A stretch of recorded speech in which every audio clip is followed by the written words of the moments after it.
Welcome everyone to another new episode of the Animation Podcast. Nate's here and Omid's here on my right.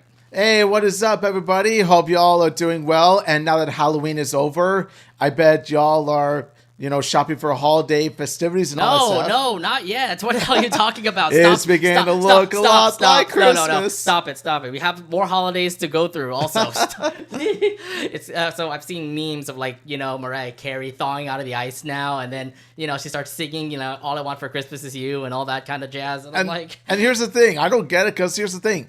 It's not even close to Thanksgiving yet. No, because people don't really celebrate Thanksgiving. I'm being too honest. Nobody really celebrates Thanksgiving, but I know it's a holiday off and all. First of all, you're talking to someone whose favorite holiday is still Thanksgiving. Really? So. Even better than Christmas? Yeah, to me it is. Wow. I think you're hot take. I think you're one of the minority. You're one of the people out there that says Thanksgiving is better than Christmas because I have my personal reasons. I want free gifts. That's the thing. I have my personal reasons, but. I think it's because every Thanksgiving there's we usually go to my family friend's place and they cook some of the best food like turkey, fried rice and all that stuff. And also Thanksgiving is pretty much like Christmas except without the hectic, Christmas shopping. Not yet, but then after Thanksgiving, that's when the Christmas shopping begins and all. Mm-hmm.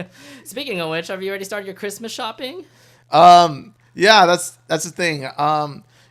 You're kind of it's funny how you asked me that early, considering that Black Friday shopping deals, already on the rise. So. I'm not gonna lie, nobody shops at Black Friday anymore. I think the trend kind of died down with Black Friday. I'm not gonna lie. Here's the thing: they still do, but they do it online. They don't wait in line in shops anymore. Yeah, but then Black Friday deals are still there, but just in a different sense. Yeah, but I started to think about just I'm just thinking about actually just buying it online immediately, right before Black Friday sales begin. Because the thing is, during Black Friday, yeah, it's going to be online, but at the same time, they're probably going to be sold out right after you buy them, right after you go online, Yeah, that's pretty much the thing, is that you have to wait for right when they put it up, because, yeah, there are some particular items in which, once they pop up, that there's some that are going to be, sold out like that.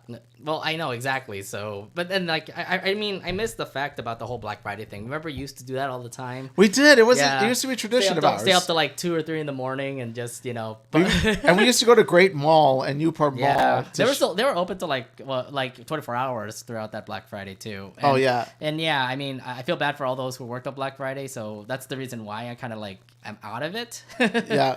My heart goes out to all the retail workers, by the way. Mm-hmm. Y'all are amazing. Y'all are MVPs. Oh, exactly, yeah. But then at the same time, I'm if I can just get my stuff online. And plus the thing is, the things that I will get mostly for gifts is what I would get online. But then for me, I'll just get it immediately, to be fair. So a new TV, a new laptop, or, maybe those new Meta Ray-Ban sunglasses. Oh, yeah. I already see where you're going with this, because those are the stuff that you work on. Well, I mean, I don't get it for free, to be fair. So I need to buy that, maybe.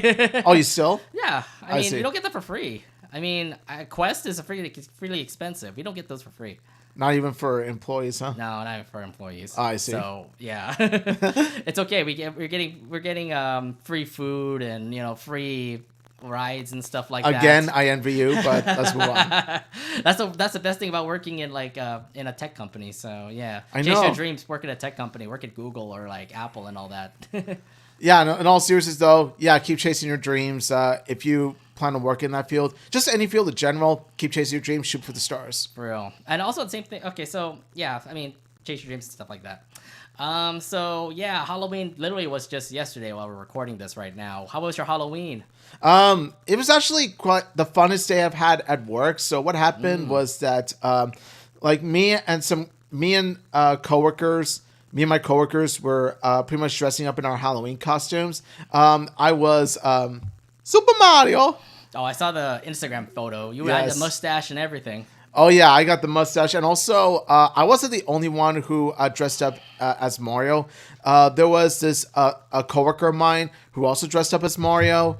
And there were also some others. There was one who dressed up as Obi-Wan Kenobi.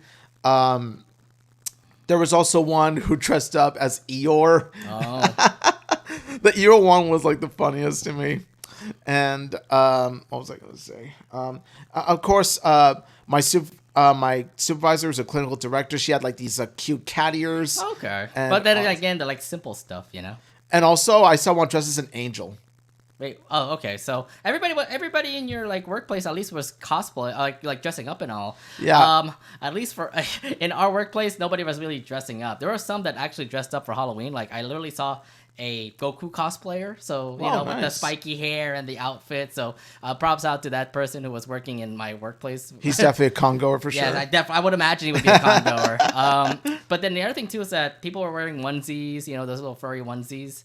And then people are cosplaying Pokemon, and I believe like Pokemon's the easiest thing to cosplay because I kept on seeing so many Ash people. Actually, there was an Ash. Like one of my coworkers also dressed up as Ash. Also, I'm not gonna lie. Like Ash is easy to cosplay too because you need to just have the first season outfit. That's easy.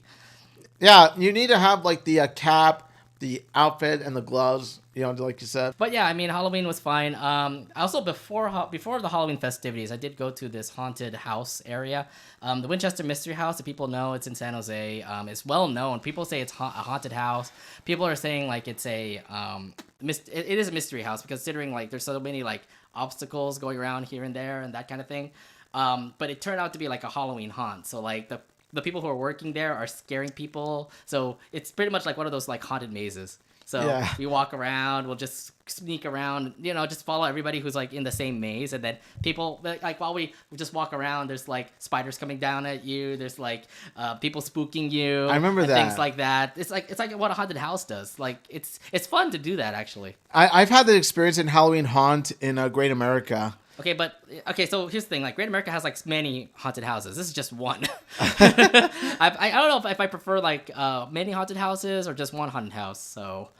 I guess, like, as long as you get the spooky experience, it doesn't really matter. But for me, I say the more the merrier. But I'm glad you had your fun at Winchester Mystery House.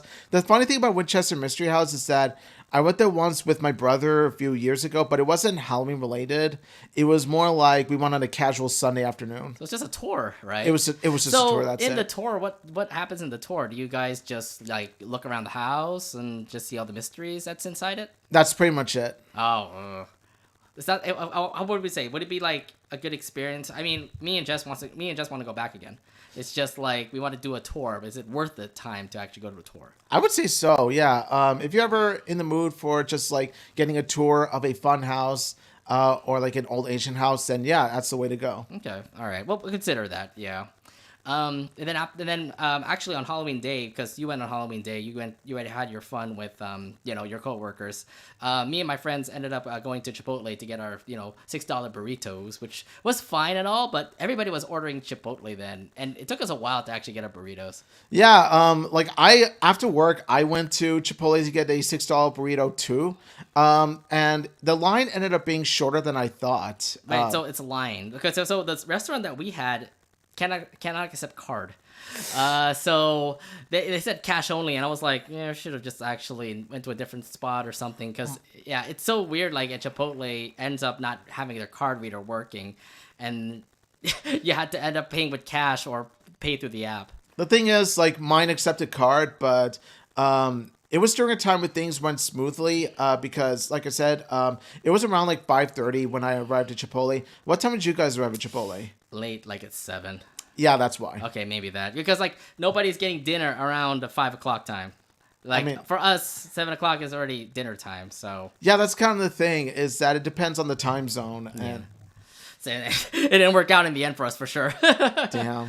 No, but that's okay. I mean, we still ended up hanging out, having a fun time, so that's what matters. Is like we ended up getting like burritos and boba. That's fine for us. What kind of sucks is that it's a weekday, so like after we got our boba, we immediately went home. Yeah. Because we had to work the next day, and I'm like, oh yeah, it would be cool if we actually hanged out more, but no, we have to go back to work. See, that's what really sucks about Halloween taking place on a weekday. It's just like you wanna, like you want to spend your Halloween night, but then like there's a limit. Yeah. There's a limit to how much time you can spend during a Halloween night. It sucks. Mm-hmm. But thankfully, there's still a Halloween weekend before that, at least. Yeah, there's a Halloween weekend before that, and it looks like you actually had a fun time on your Halloween weekend. Oh, yeah. Yeah, I saw pictures on your Instagram. Apparently, you went. What is this bar that you went to? And you saw like Princess Peach and Mario, and What the heck's going on there? So pretty much what happened was that there's this bar called Thriller Social SF, and it's pretty much a half barcade, half bar, like a barcade. And it's really small though. Like it's really small. If you go to say Emporium, it's pretty much Thriller Social SF times 10. But Thriller Social SF was small space, but it was still really fun. And what happened was that they had this event where it's like, Princess Palace, where you go on the second floor and they have this they have this Mario themed event called dedicated to Princess Peach, and then you see all these like Peach decorations. And so what ended up happening was me and my friend Greg, we dressed up as the Mario Bros, and we ended up meeting and pretty much socializing with other Mario cosplayers. So was it really like a full-on Mario Brothers event going on over there? Like I said, it was more like a Princess Peach Palace thing where, like I said, it was all things like Mario decorations and all that. Okay, but were there other cosplayers that cosplayed other things than just Oh no, there were actually other people, like other patrons that cosplayed as other things too besides Mario. But they were mainly downstairs. Okay, so only the Mario Brothers cosplayers can go up to the second floor. Is that what I'm seeing here?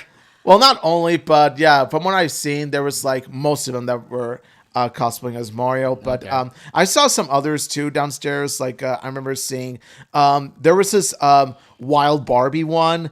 And like a Rockstar Barbie? The Rockstar Barbie. Oh, that's cool. And also Alan. Somebody cosplayed Alan, yes. The moment I saw Alan, I was just like, yes, you cosplay best character. Yes. We stand Alan. Let's go. Also, shout out to Michael Cera. He made a perfect Alan during the Barbie movie. Yes. Yes. Oh, my God. So, yeah, it looks like you had a fun time there. That's cool. Yeah, definitely. Yeah. And how about you? On the weekend, me and Jess, we ended up actually going to play, I don't know, we went to the haunt on Thursday. But then on the weekend, she had a free day. So both of us just ended up just going to play mini golf at Golfland. And apparently there's like a lot of Halloween themes there too. So we see like statues of like haunted pumpkins and dolls and stuff like that. I'm not gonna lie, those creepy dolls are really creepy. Like going to see stand in front of them, and you're gonna see that creepy face right in front of you, and plus you can move, the eyes can move and stuff like that. I got freaked out and all that jazz. Sounds to me like Golfland really went all out with the decorations. It did, especially the one in Sunnyvale. So yeah, go check that out if you can. Yeah, it's really awesome. I like to go there and visit there. Oh yeah, because the Golfland I usually go to, I used to go to, was the one in Milpitas. Yeah, where I live. I literally live right across the freeway from it. Why don't you ever come over? I mean, I want to, but why can't you come over? It's open house. I want to, but I should be free that on some day, maybe Sunday. You be able on Sundays? Depending on how things are. No, I'm not, because there's another convention I'm gonna go to, which by the way is the title of our episode today. Yes. There's a convention I'm going to on Sunday actually. Oh, nice. Yeah. Have you heard of MouseCon? Oh my gosh, MouseCon. Yeah. It's the I remember it's one of those small Disney conventions where it's think of it as D23 Expo light. Right? Very light. Very light. Yeah. Oh, I see. There is that Disney Con theme. Okay, nice. Yeah, we're gonna go to that, but then at the same time, I'm just there just to see, I'm not there for the celebrities, because there's a lot of people that are working on the artwork at Disney and stuff like that, but I'm just more towards hey, we're cosplaying Owl House, we're gonna be just roaming around, checking out Artist Alley Dealers Hall and things like that, so. Oh, that's cool. Yeah.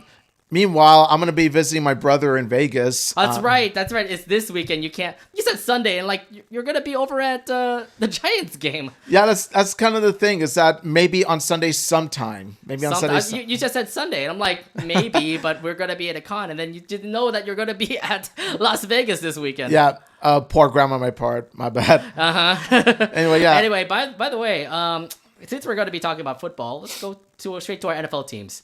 Where are the beers? Seriously, where are the beers? Oh god. Yeah, don't remind me of how we're doing. We have a piss poor record, but that's about to change, however, since we made some good changes. Look, that Antonio Pierce person, he's a wide receiver. Was he? No, he's linebacker for the Giants before. Yeah. So he's had experience. So he hasn't had head coaching experience though. And also he said that he was born in Compton, so that's not really much of a thing. He has to do. So you have to do all the coaching, not freaking where you live. So he was born a Raider fan. No, it doesn't work like that. I mean, you have to be like a legitimate, like good coach. That is, but I don't know if this guy is a good coach. He could still be better than Josh McDaniels. Yeah, he's terrible. Oh my god, I was like waiting for his firing because the thing is like, I'm sorry, but when I watched Monday Night Football, it was all bad. I was like, what did you do with Jimmy G? We gave you Jimmy G. And now he's benched for good reason, too. Hey, so you don't like him, huh? Can we get him back? Please take him! I beg you! You can have him back! Please take him! Yes, he'll be better. He'll do well, because Purdy is our quarterback. We'll have Jimmy Garoppolo number 2 again. Yeah, don't count on it. Like, based on how he did with us, I wouldn't count on it because he was coached terribly with Josh McDaniels, so that's the thing. That could be a major part in it. That could be a major factor into it. But also... not only that, but Aiden O'Connell's going to be our star quarterback now. And based on how he did against the Chargers, he's really not, the best choice Okay, either. First off, you're going to see him like live this weekend. I'm going to see him live. That is true. So I'm just like, Aiden O'Connell better not let us down. If Daniel Jones is not starting as the Giants quarterback, then you should be fine. But if not, can I pick Giants this week? Oh god, yeah, it's well on lines of I'm so blessed that I get to go to Allegiant Stadium again because I've always described it as football heaven for me. Yeah, because your Raiders play there, that's why. And also because the stadium was beautiful. Also, from the food to the atmosphere to like the celebrity guests that sing. Also, don't forget the week after this weekend, you're going to be watching football with me in a football stadium in college. Yeah, that's true. Yeah. San Jose State Spartans. San Jose State against Fresno State. That's the rivalry, by the way. Yeah. Rivalry in the Valley. That's what we call it. So, oh my God. So, yeah, good luck to you and your Spartans. I'll be rooting for you guys, over there in the San Jose. Yeah, I'm curious to see. San Jose State, it's a bye. So that's the thing. So, anyway, I want to go back just to see the new facility. It looks good from all the games I'm watching right now. So, yeah. Cool. Meanwhile... 49ers. Oh my God, what's going on? We lost 3 in a row, and this is why I went up the Bears right now. I'm like, what's wrong with Purdy? He's throwing interceptions. Our defense is not doing great, and we lost to the Bengals. Now you know how we feel. But we have a winning record still. Yeah. So okay. So you guys have a decent record. We were 5-0, and now we're 5-3, and now we just are worried. I just hope that defense actually steps up, and we're still a playoff team. Looks like we're a playoff team still. Yeah, we can change it. We can still be a playoff team. The thing is that you need to do a lot of work to get yourself to be a playoff team. And the thing is, with these changes we're making progress, but we're just hoping that these changes actually work, not make it worse. Yeah, I don't know. And like I said, this Antonio Pierce person, he's a coach. He's a linebacker. Maybe he might work on your defense, but I don't know. He doesn't have any head coaching experience. I'm just gonna be worried because after you switch your head coach, you might be like 4-12, 5-11. Well, no. 4-13, 5-12, 6-11. Mark Davis, you better know what the hell you're doing. Mark Davis better knows what the hell he's doing. Oh, Raiders, I know. And you beat the Niners earlier this season. Yes, I did. Whatever. But preseason, though. Yeah, exactly. Doesn't count. It didn't count. It didn't count, but it was still a victory nonetheless. Whatever. All right. Well, that was it for our football. Niners don't play this week, so I'm good. I'm good. Same with San Jose State. So like both my football teams are not playing this weekend. So I'm like, okay, might as well relax, play some Super Mario Wonder. Yes. Wowie zowie. Yes. While you suffer watching Raiders and Giants. Not exactly, because also my boy Darren Waller, who was a tight end for Raiders, now he's a tight end for Giants. Yeah. Is also playing. It's going to be bittersweet, though, because you're going to see Darren Waller in a Giants jersey instead of a Raiders jersey. Are you going to be wearing your Raider Waller jersey, though? Yes, I am. Are you going to change that jersey eventually? No, I'm not. Oh. Because He'll always be a raider to me. I don't care what anyone says. Okay. He'll always be a raider to me. I actually did say this, that whenever Darren Waller makes a good play, I'm just going to cheer out loud. Okay, that's what you say. Because I love Darren Waller. I love Darren Waller with all my heart. Oh my god. All right, whatever. Anyways, but yeah, I mean, my football, I'm not going to have a football weekend. I'm just going to be relaxing then. Yeah, enjoy your weekend. I have a con to go to. What am I talking about? I'm busy. I know that you guys are waiting for our episode, so let's go ahead and get things started. Yes. So let's actually start it off with something that actually popped up during Disney Plus and during ABC. So this, how long was the short? Like 8 minutes, 10 minutes long? It was about, I would say, 10 to 12. Somewhere around that. I lost count, but it was more like 10 to 12, I guess. Yeah, it's weird because like when I saw it on Disney Plus, it said like it said like 15 minutes or something. And I was like, it can't be 15 minutes. That was way too short. But let's talk about what's up on the studio. So this was to dedicate to all the animated featured films that were in the in the 100 years that Disney was made. Of course, Mickey Mouse, Minnie Mouse, Donald, Goofy, Pluto, and everybody else that was the classic Disney shorts that we saw were in there. And of course, there's a lot of other things that were in this short that actually showed like some nostalgia, like some old movies that we never heard about before, or old movies that we never seen before, and of course the newest movies that also came out as well. So you watched the short? Did you watch it on Disney Plus, ABC? I actually watched it on Disney Plus. Okay. And yeah, I really loved it. It felt like one massive tribute to the Walt Disney Animation Studios. Like, it definitely was the tribute of Disney 100 that we got and we've always wanted and we got. So the thing is that, 100 years of Disney means 100 years of animated movies.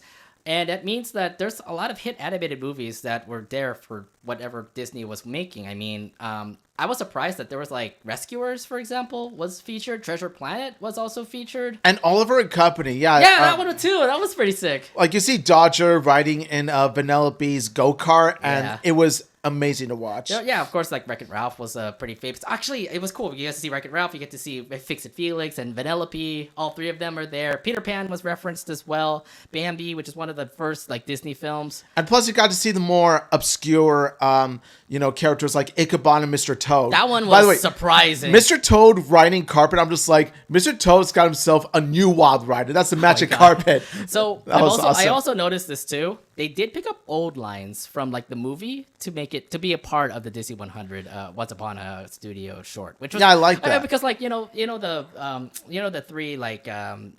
three what were they called? Because like they're from Sleeping Beauty. The Three Fairies. The Three Fairies, yes. That was really old recording. I can hear that recording. I was like, it cannot be them right now because they're dead. I'm pretty sure they're dead or like they're very old right now. Now, here's the thing. Like, you recognize that these are recorded. Like, for example, when Jiminy Cricket sings his part of When You Wish Upon a Star. Yeah. And that was recorded too. And also, rest in peace to Robin Williams. Yes, Robin Williams. His got recorded His too. got recorded and I was like, too, oh my God, it was just like, this mixed perfectly and stuff. Like, I was literally fangasming when I heard Robin Williams' voice because I was like, yes. Yes, and of course, rest in peace. Rest in peace, Robin Williams. The Sleeping Beauty was featured. Little Mermaid obviously was featured. I saw like Ariel singing. Princess and the Frog was also featured too. Asha, yeah. the new. She even stars in this as well. So it's like she's already part of the Disney 100 films of Disney for sure. Yeah, and I love the touch of when you see Asha holding hands with Snow White during When You Wish Upon a Star. I love that touch because it's like you got the oldest princess interacting with the newest princess. Exactly. So it's like old generation, new generation. That's what it felt like. Yeah. So it's like because like when you see Walt Disney Studios, the first thing that they made was a mouse. Oh, and Oswald was also featured too. Yes. But all the back trouble that happened with Oswald because of the whole Universal stealing Oswald and things like that. I remember that. Yeah. But what follows, like, one of the most beautiful scenes is where Mickey Mouse, while he's trying to get all the other characters, like, for the picture, he comes across the portrait of Walt Disney. Oh, that was so iconic. And then he takes off his hat, and then he looks at the Walt Disney, portrait with a smile on his face. It's like, thank you for everything. I'm just like, my heart. And then he says he's gotta go. He's gotta go, even though like Minnie was like calling him. He like talked to him because like he's his dad. Because it was just touching just because that whole moment of like 2 minutes long of Mickey Mouse and the picture of Walt Disney. I know. Him talking to his creator was so beautiful. That I thought was amazing. Yeah, and the fact that's like, okay, look, we have a Disney 100 thing. We have to reference Walt Disney. There's your Walt Disney reference there. Yes. And yeah, Mickey Mouse and Walt Disney. They were like the main front of like what became the Disney 100 like line of like movies and things like that.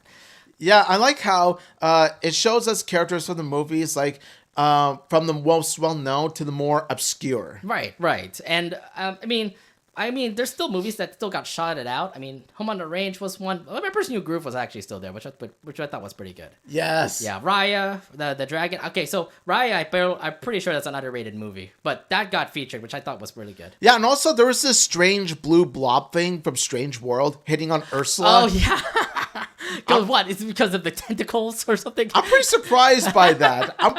I was pretty surprised by that because of the fact that how Strange World not only bombed, but it's also one of the but also it's one of the much lesser known Disney products. It bombed really bad, and I'm not gonna lie, the movie was not that great, but still, it's still iconic. So if there's anything.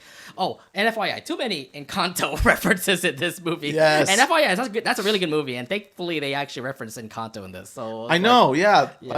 Like they got this kid who is interacting with the animals from other Disney movies. Yeah. That was cute. And then you get to see like Esmeralda singing with the princesses. You get to Esmeralda, one of the best Disney girls. And then then there's like other things too. You get again Frozen references here and there. You get to see Olaf drawing drawing the genie, and then you also get to see Anna and Elsa while they freeze up the villain that's about to pop out. Yeah. Are all the villains gonna be there? Not all of them. Yeah, not that one, but there were still villains. I mean, you got to see Mufasa. Not Mufasa. Mother Gothel was there. Yeah. And then you got to see Scar. Ursula was there. Yeah.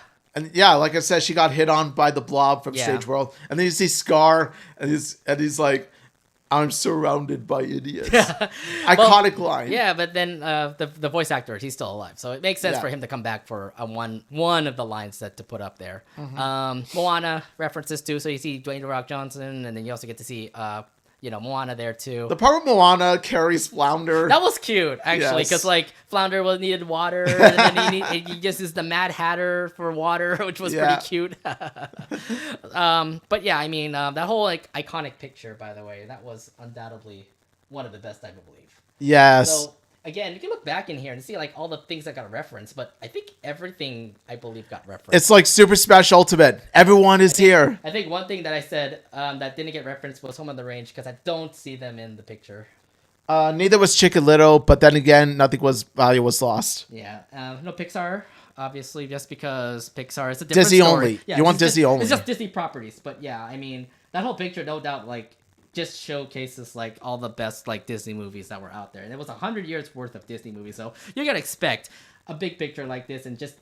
They even got dinosaur. They even got dinosaur here. You see Alador for dinosaur. Yeah, now you're gonna be looking like back and forth, just saying like, which cartoon do I remember? Which cartoon do I remember? Look, we're not gonna be spending hours just to see what reference. Okay? Yeah. Look, if I wanted to play a game like that, I would put on a Where's Waldo book. Exactly. So let's just keep it at that. The picture was neat. That's all, and the short was no doubt like one of the best shorts I've ever seen to celebrate Disney 100 because.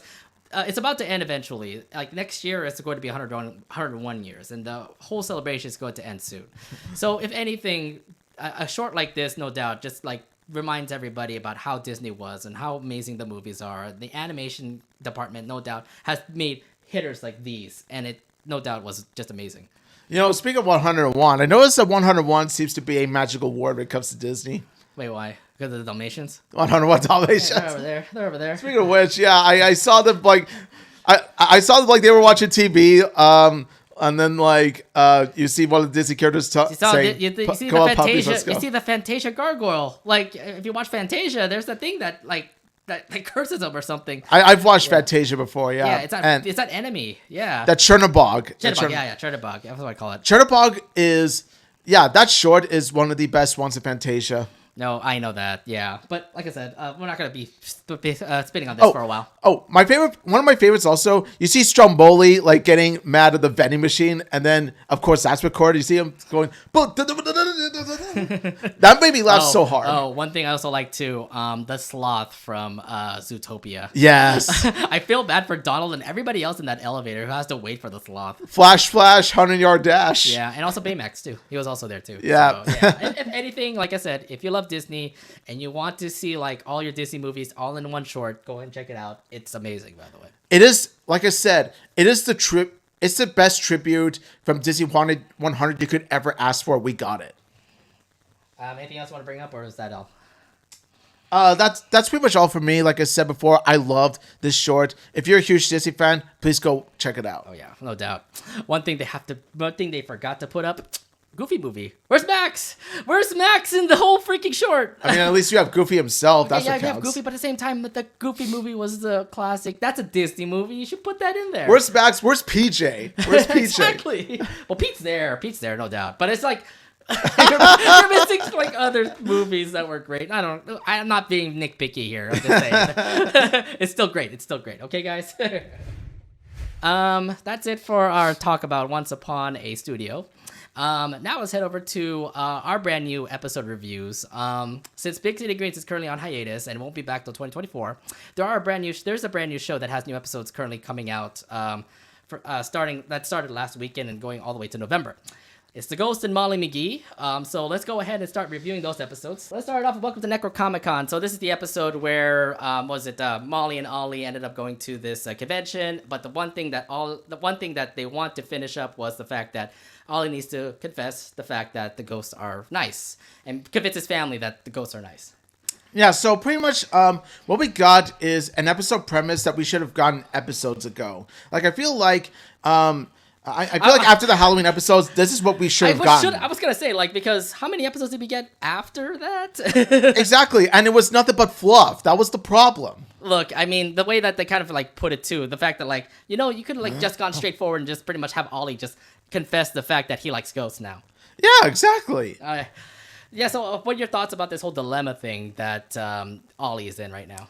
Honestly, I could feel what Ollie's going through because, he has seen for himself that, ghosts are not all that bad. I mean, because Molly was the one that showed him that. But unfortunately, though, the Chens are, they're stubbornly anti-ghosts. And the problem with being in a family that is stubbornly anti-ghosts or anything like anti-related to thing you like is that it's hard to come clean to them because you fear that they're going to either disown you, they're going to berate you, or they're maybe even going to, punish you or something like that. And it's going to leave you with a bad relationship with your family. And Ollie doesn't want that. But at the same time, though, he wants to stand up for what's right.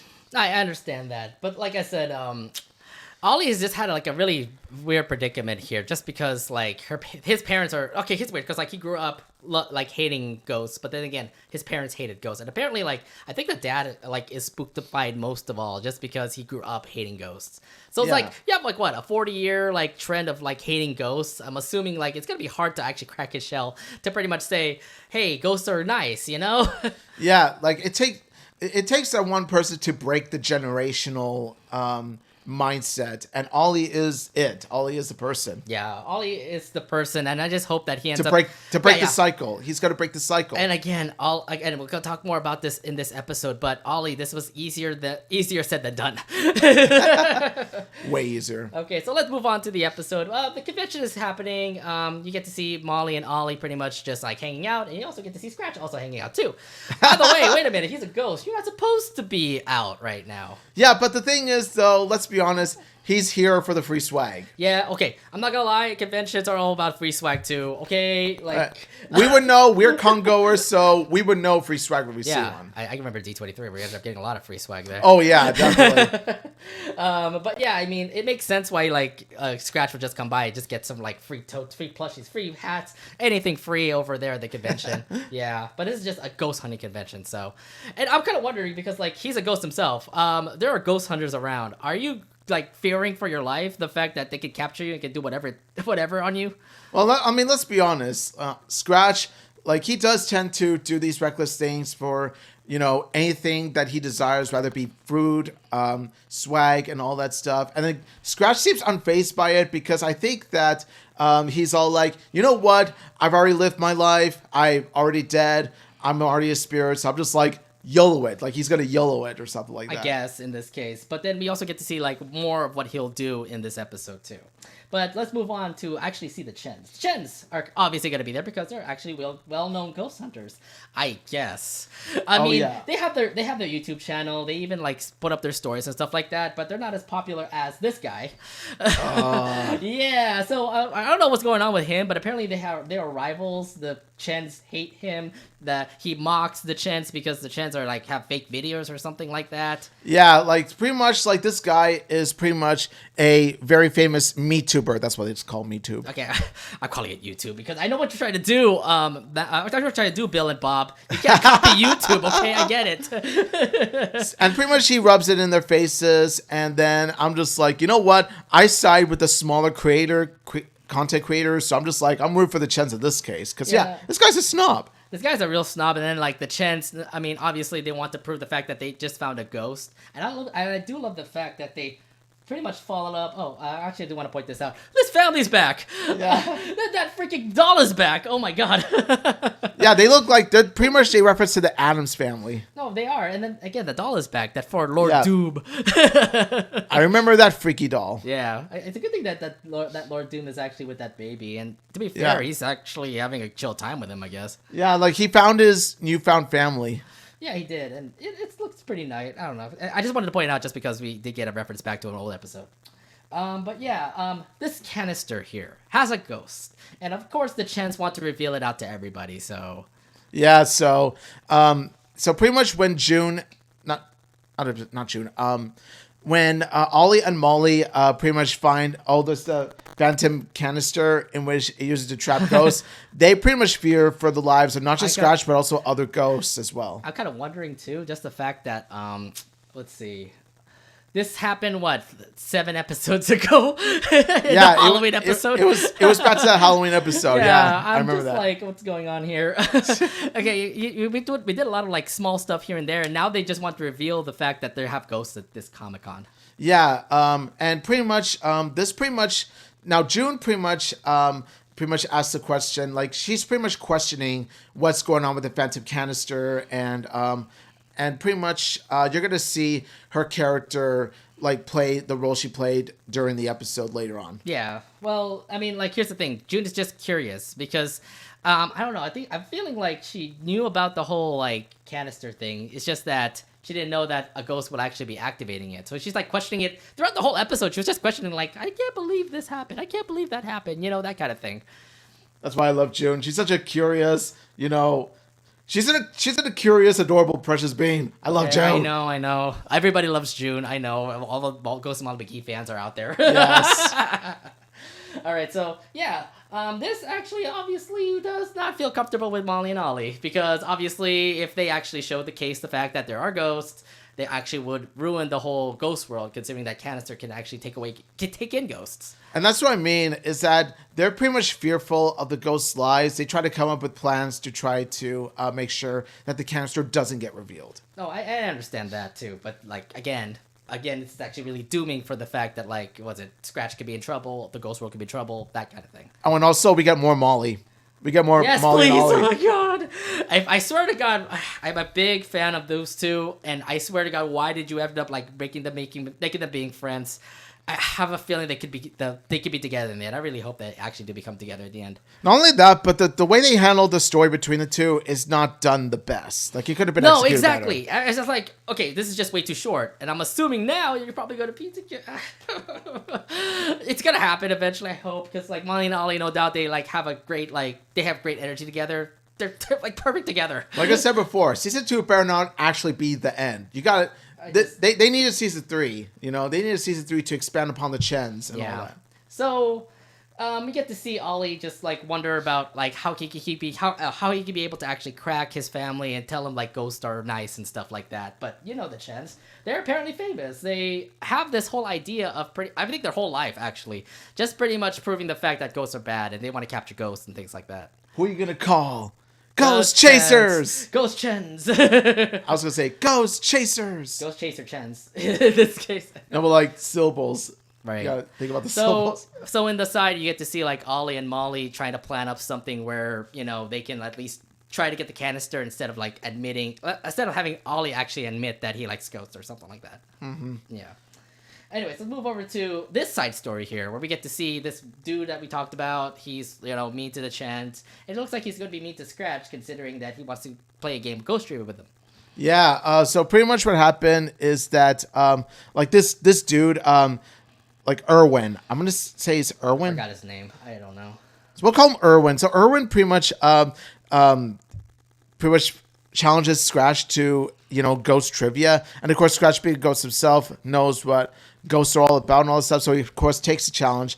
But, unfortunately, things don't go exactly as expected. And you're going to see why. Yeah, but again, like this jerk here and then Scratch. I mean, obviously he knows about the ghost world and all that kind of stuff, but of course this man doesn't know anything about the ghost world. So I'm assuming when you saw this, that Scratch will probably win, right? Right? Am I right? We're gonna touch upon that later. Okay. And then after this part here, we ended up seeing like Ollie trying to figure out a plan to actually like get the canister instead of actually admitting to his parents that he likes ghosts. And so we end up getting this montage here. We get to see Molly and Ollie try to get this canister. There's so many so many scenes here and there where like Ollie tries to get the canister and then fails. And then this one part here where they just literally rocked out. I'm like, okay. They're a rock band, yeah. Yeah. I swear to God, like whenever like Bill and Bob make these music songs, they kind of reference an old song. Like they kind of reference the song. And I'm like wondering what this reference song was. Like I heard the beat, I kind of hear the lyrics. And I'm feeling like it's some sort of song that I remember, like in rock and roll. I don't remember. I don't remember either, honestly. Yeah. So yeah, what were your thoughts on this like little montage where you get to see like Ollie and Molly try to get this canister thing? Honestly, I feel it's really engaging. Not only is Get That Can, not only is it catchy, it's a song you can bang your head bang to, but also it shows. It keeps you thoroughly engaged with the montage in which Molly and Ollie do try to do their best to save the ghosts. And Get That Can helps amplify the overall mood and tone of, the montage of Molly and Ollie trying to do the mission. Yeah, and if anything, I mean, like, it's better to cut it like that. I mean, there's gonna be a lot of plans where they're just trying their best to like get the canister, and if anything, it actually is like a fun way to actually see how their plan ends up failing. Apparently, yeah, yeah, they ended up like. I love the fact like in the end of the song, you actually know when the end of the song is. Exactly. See, that's the thing with Ghost and Molly Mcgee is that like they know how to end their songs. Yeah, and they do it in a good way where it's like where the end of the song is, and I'm like, what the hell is this kind of lyric? Trying to be funny, great job trying to be funny, Bill and Bob, but yeah. They do a fantastic job with it. All right, so let's go back to Ernie. That's his name, by the way, Ernie. Let's go to Ernie and Scratch trying to figure out how to this whole quiz show that they're going with, and apparently Ernie's doing really well compared to Scratch. AKA the other guy. Yeah. How do you feel about Scratch losing in this game? Yeah, honestly, this was something I was shocked by because you think that, since he's an actual literal ghost himself, that he would be dominating Ernie. But no, it actually proves to be wrong. And the reason why it proves to be wrong, get this, is that the questions themselves are catered to the humans more so than the actual spirits and ghosts themselves. It's so weird because like some of the questions that he asks are like what Scratch would get right. Ghost World. In the first question, like, where do they go? Oh, like haunted habitats or Ghost World and stuff like that. And then he ends up Ernie actually getting the answer right and stuff. And I'm like, seriously. Oh my God. I mean, the answer is correct that what Scratch says, but no, because humans don't know about the Ghost World. He obviously gonna lose. Obviously, like, it's not really so much the people that made the questions. It's not their fault because, they never been to the spirit world. So it's more along the lines of the fact of, the whole ghost trivia is, not doing any favors to Scratch at all. Like, it's treating Scratch unfairly. Oh, yeah. I mean, again, like you said before, it was treated to humans, which makes sense. So let's go out to the main story here, where apparently they're having this presentation. Andrea's there. Andrea's surprised. I'm surprised. What made her interested in ghost hunting? I mean, it's because, when you think about it, it's a convention, and usually, like, social media influencers, vloggers, and all that stuff, that's their go-to. Like, that's their social media haven, in a sense. Like conventions and all this stuff. Are you sure that is the case? Because some of the vloggers and VTubers, well, I mean, not VTubers, vloggers, and those who like go on live stream and stuff, they do like IRL things. Is this one? I guess. Well, here's the thing. Like, they do IRL stuff along with conventions. So, I'm assuming in this case, Andrea was, like, possessed by a ghost, and she saw ghosts literally in the Halloween thing, in the Halloween event. So, I'm assuming now that she got interested in ghost hunting. I guess. Yeah, sure. Yeah. Honestly, Andrea's just curious about a lot of things now. Like, Nothing about her, like, social media now, which is great. She's still on her break. That's great. Yeah. That's good to hear. Which, by the way, she just rebranded. She rebranded her social media. So wait, what? Is that true? Like, remember that episode where she tries to rebrand? Yeah, she rebranded, but then she took a social media break. So yeah, that's what I mean. It's like, after that rebranding, she deserves a break. Yeah, and then that's it. Like, we never talk to her. We never see her like live stream anymore. Yeah. Yet we were gonna probably see more episodes of Andrea doing her other things later. Like maybe in the season 2 finale, she could make a comeback. I don't know. We'll see. But yeah, I mean, sorry. We'll go back to the ghost trivia thing here. Apparently, Ernie wins and Scratch loses, literally having negative 8 points. Yeah, negative 8 points. It's pretty bad. So, and I mean, yeah. So, if anything, Scratch was definitely pissed because the fact that, like, he knows ghosts because he actually literally is a ghost and actually revealed himself in front of people. Yeah. And I'm assuming, like, will they get scared? Will the humans get scared because they literally just found a ghost?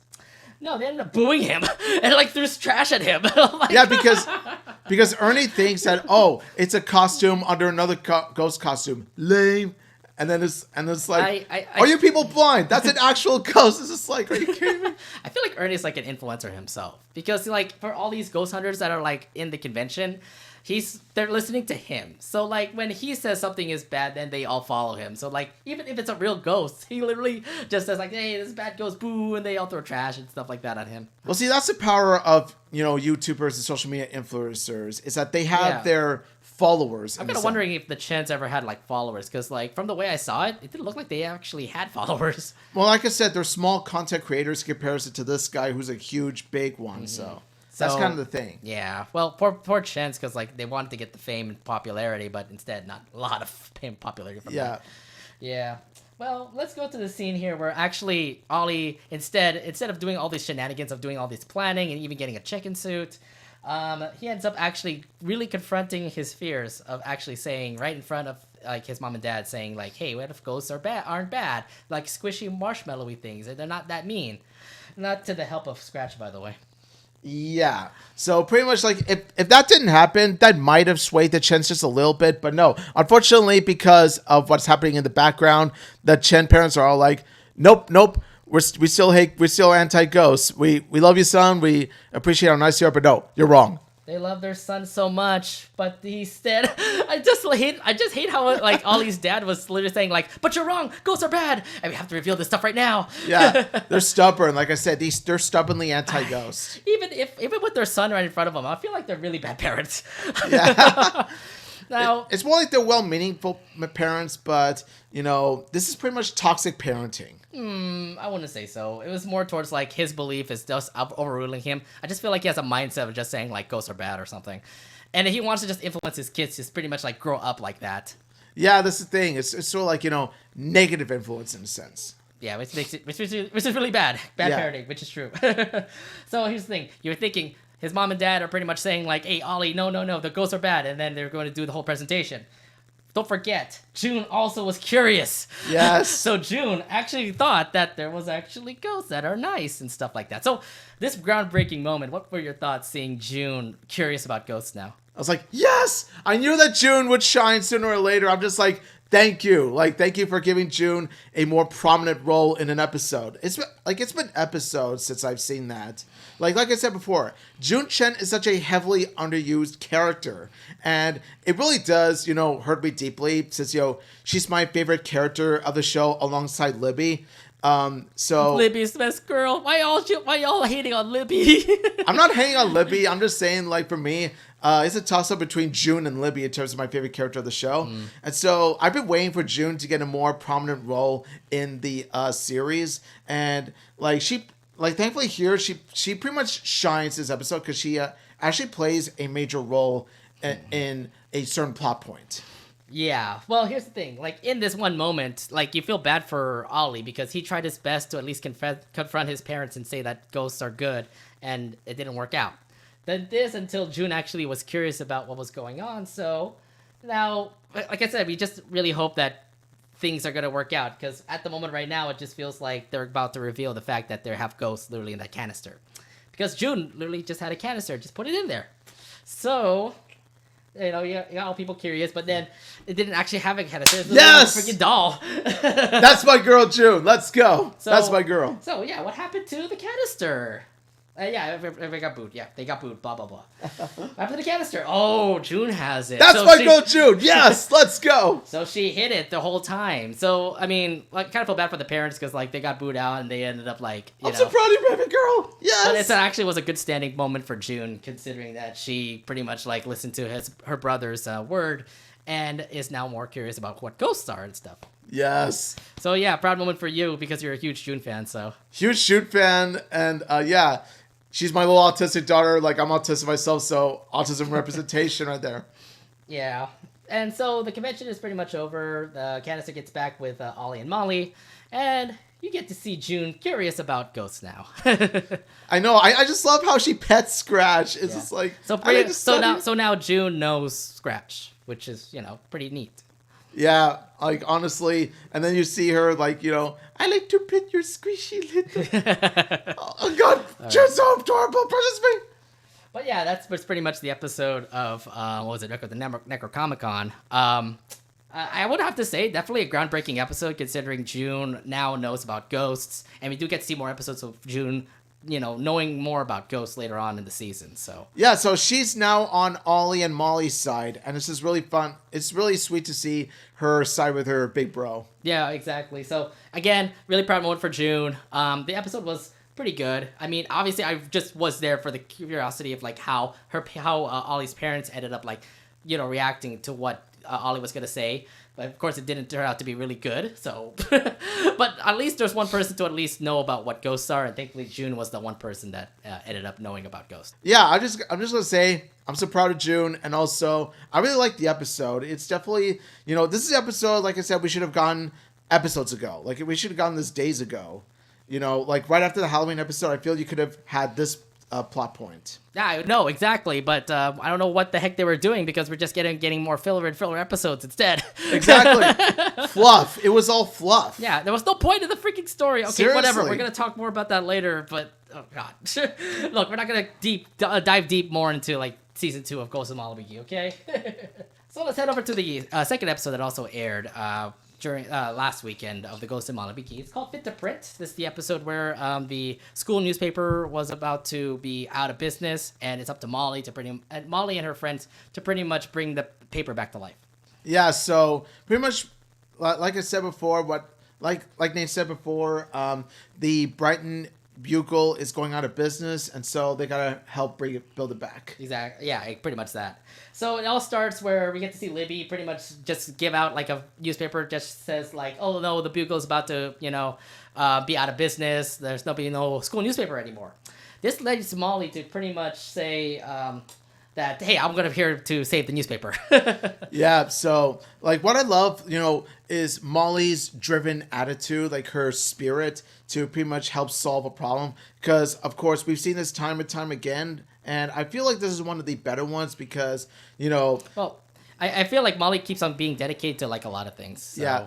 And here she's dedicated to the truth. And that's the thing about news and bugles in the first place, is that they help deliver the truth, well, when they're not being biased. So yeah. I like what Molly's doing here. So if anything, like, her dedication to at least save the newspaper is something. And it turns out, like, she's really dedicated for it, so... Yeah, dedicated to a fault. We're going to touch upon that later. Oh, and did you see the paper that also came out? Look at that one girl in the middle of the paper. Yeah, Wait, what happened to her? That's true. Have you seen her? Yeah, and also like Molly in the blue hair disguise. Yeah. I was like, wait, that's Molly. What are we all doing? I guess people didn't really. People didn't really see through her disguise or something. Have you seen this girl? Well, she's literally right here, so we did see her. Good little. What's a good little Easter egg there?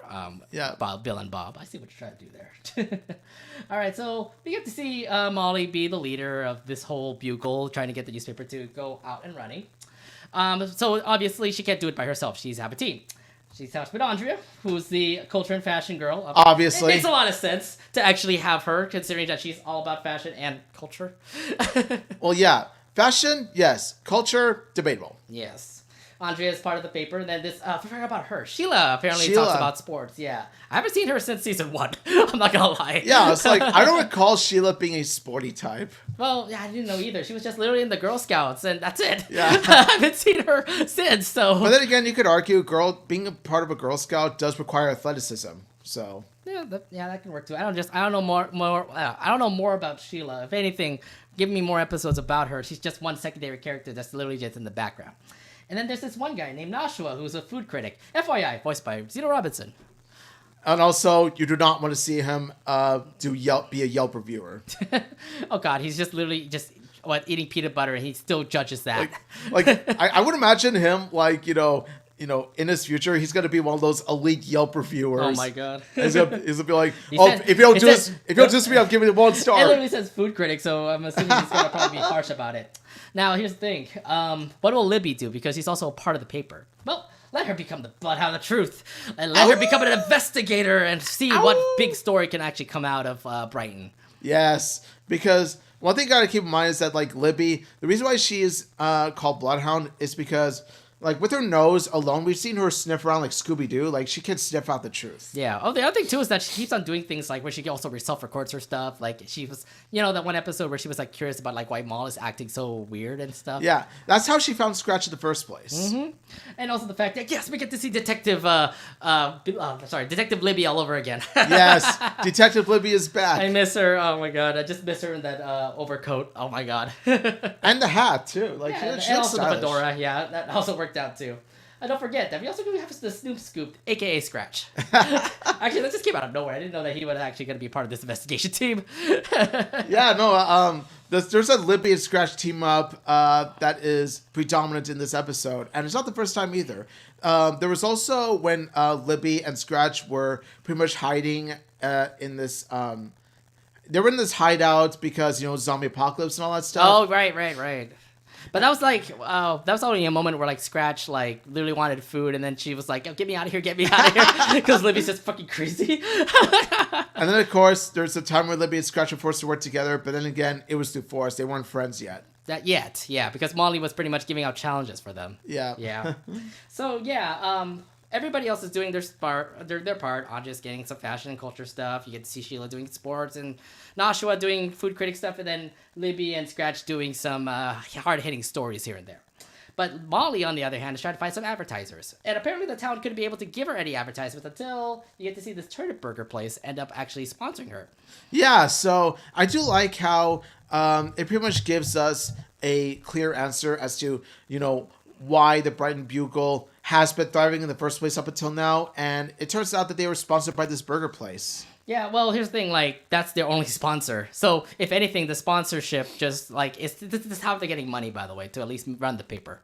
Yeah, but, unfortunately, since you brought up that, Flavor Burger, is their only sponsor, of course, since Flavor Burger, we think Flavor Burger is pretty much a cheap fast food place, so it doesn't make Well, the thing is, money. like, their key thing is turnip burgers, and having turnips on a burger doesn't taste that great. I mean, it doesn't sound that great either. It doesn't. Like, it gives me Burger King vibes. Oh my God.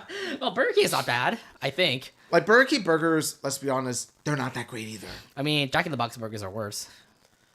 Yeah, that's actually debatable. It's either or. We're going to be on a food fight now because of this. Well, nonetheless, I mean, even with Molly's big eyes that she was just showing in front of her, they do get the advertisement. Yes. I just love that. I'm sorry. I just want to go back to the eyes. I'm sorry. Molly's eyes are so precious. Look at that. They're so cute. I mean, you can't say no to her when she does that. I'm not going to lie. I wouldn't.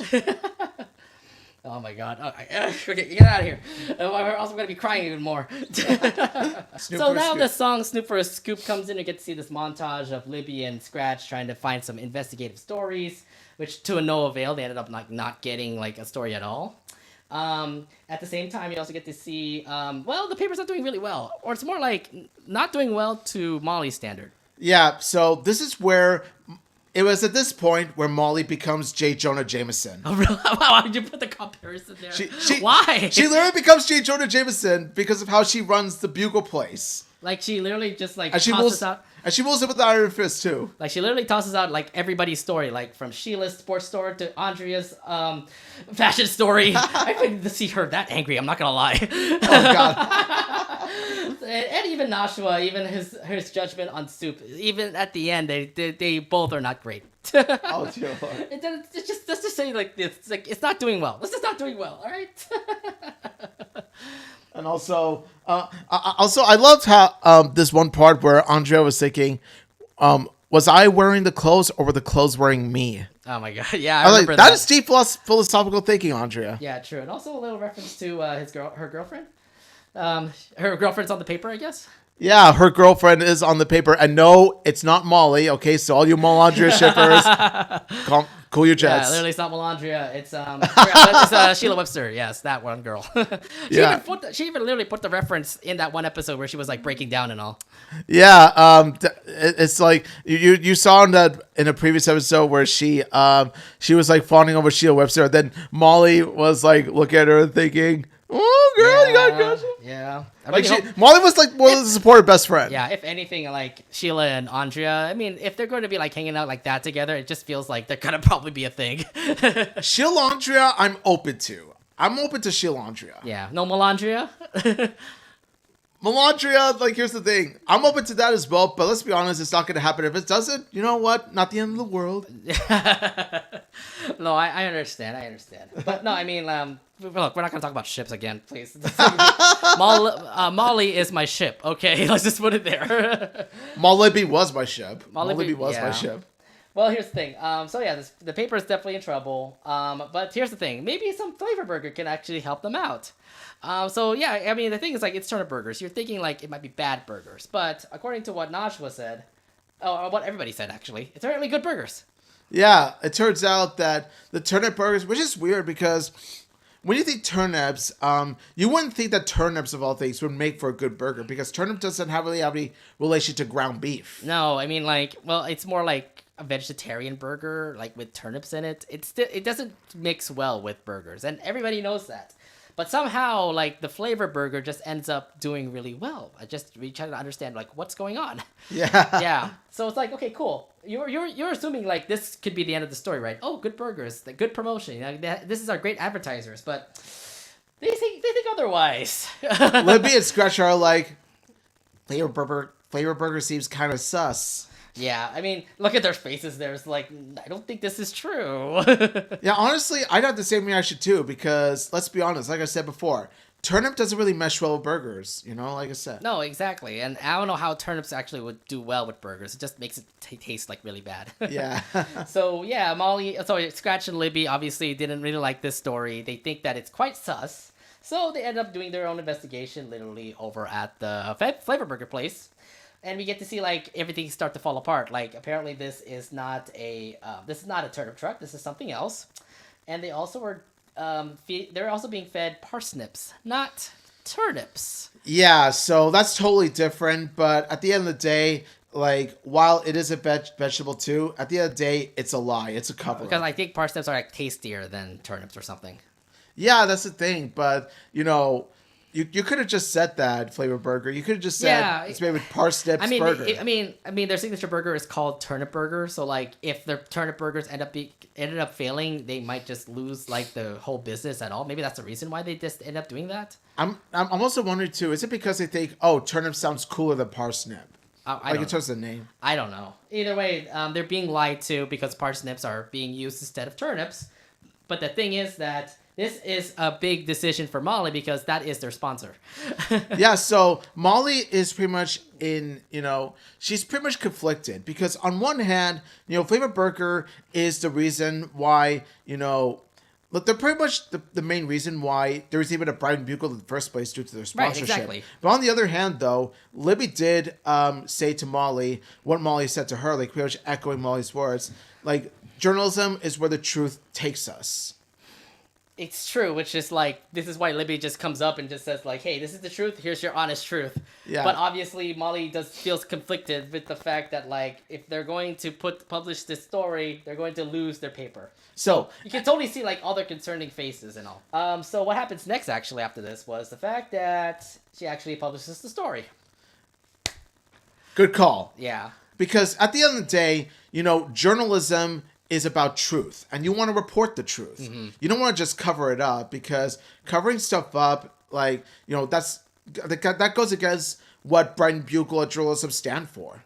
Even if like everybody was so curious and stuff, I mean, like, this was actually, I think, a good decision, because I feel like with her decision doing the whole publishing story, we don't know what the risk was going to be. So Molly did the best thing, I think. Yeah, I think so too. Like I said before, she made the right call. I would have made that call too if I was in her shoes. So the paper gets published, and of course everybody really hates Flavor Burger after that. Yeah, and for good reason too. Because of, well, pretty much being a lie and all that. Yeah. But here's the thing. After that, obviously Flavor Burger gone down, which means there's no more advertisers, which means there's no more paper. Rip. Yeah. Rip Brian Bugle. Yeah, they literally put down Democracy dead. I'm like, oh, damn it. Looks like democracy is lying in its deathbed as we speak. So yeah, and in this scene here, you're kind of thinking like maybe the paper is pretty much over, but also I also like this part here where like even like more Molly's eyes, more Molly's cute eyes. I know. Like Molly's being like adorable here, considering like she's a great editor-in-chief. Even like everybody who was there like literally applauded her having a slow clap, and like, oh my god, I love the slow clap. So Molly, great editor-in-chief, but again, the paper's still over. That is until a couple of businesses came over and actually wanted to get some advertisements for the paper. Making Brian Bugle it takes place as the number one news company of all Brighton. News coverage. News on coverage. all of Brighton. News yeah, coverage. even the host in the phone was just like, I'm second place. I didn't go to law. I didn't go to like a school journalism for this. school for journalism this. school for this. Yeah. I like how the newscaster was getting salty about it. Yeah, I know. It's like, I lost to a kid. And in the end, they end up having the Bugle back. Yes. So democracy does win after all. Yes.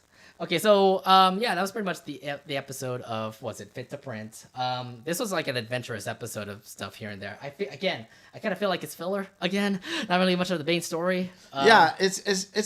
It's one of the better filler though. You think so? Because it's pretty much the return of Detective Libby, and then you got the Libby and Scratch as a dynamic duo that we rarely see, and they actually legit work despite them being rivals at first. And also the interesting approach they take with Molly turning into this J. Jonah Jameson clone. Well, she's a newsie. She was actually dressed up like a newsie, if you watch Newsies, that is. But it was cool to actually see her like in that uniform. And also, Andrea is working with Molly. I repeat, Andrea. Well, is they are now Molly. best friends. Look, Yes. I was assuming that they're best friends ever since that one episode in season 1. I mean, I was kind of thinking like, Andrea was just a fake friend to Molly, but then in the end, as we continue watching more episodes of Ghost and Molly Mcgee, you get to see Molly grow up, like warm up with Andrea and vice versa.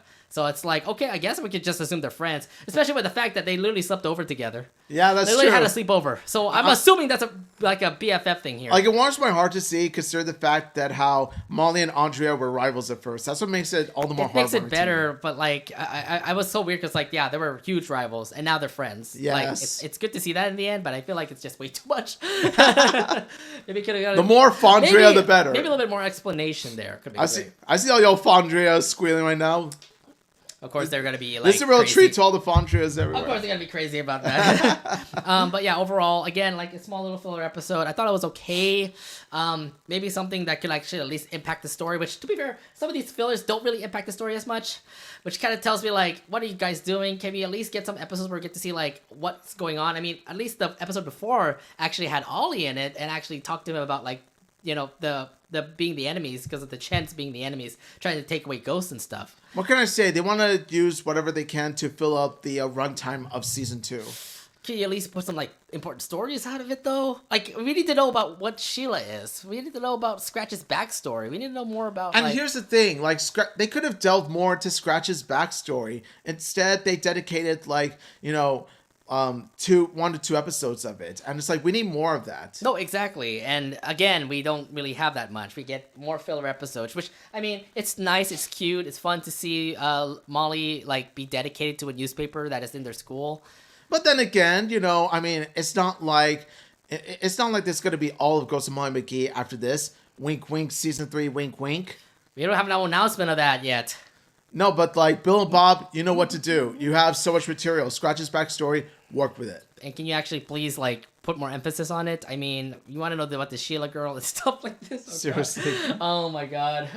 No matter what, I mean, like I said, it's a meh episode to me. I don't know about you. What are your thoughts on this episode?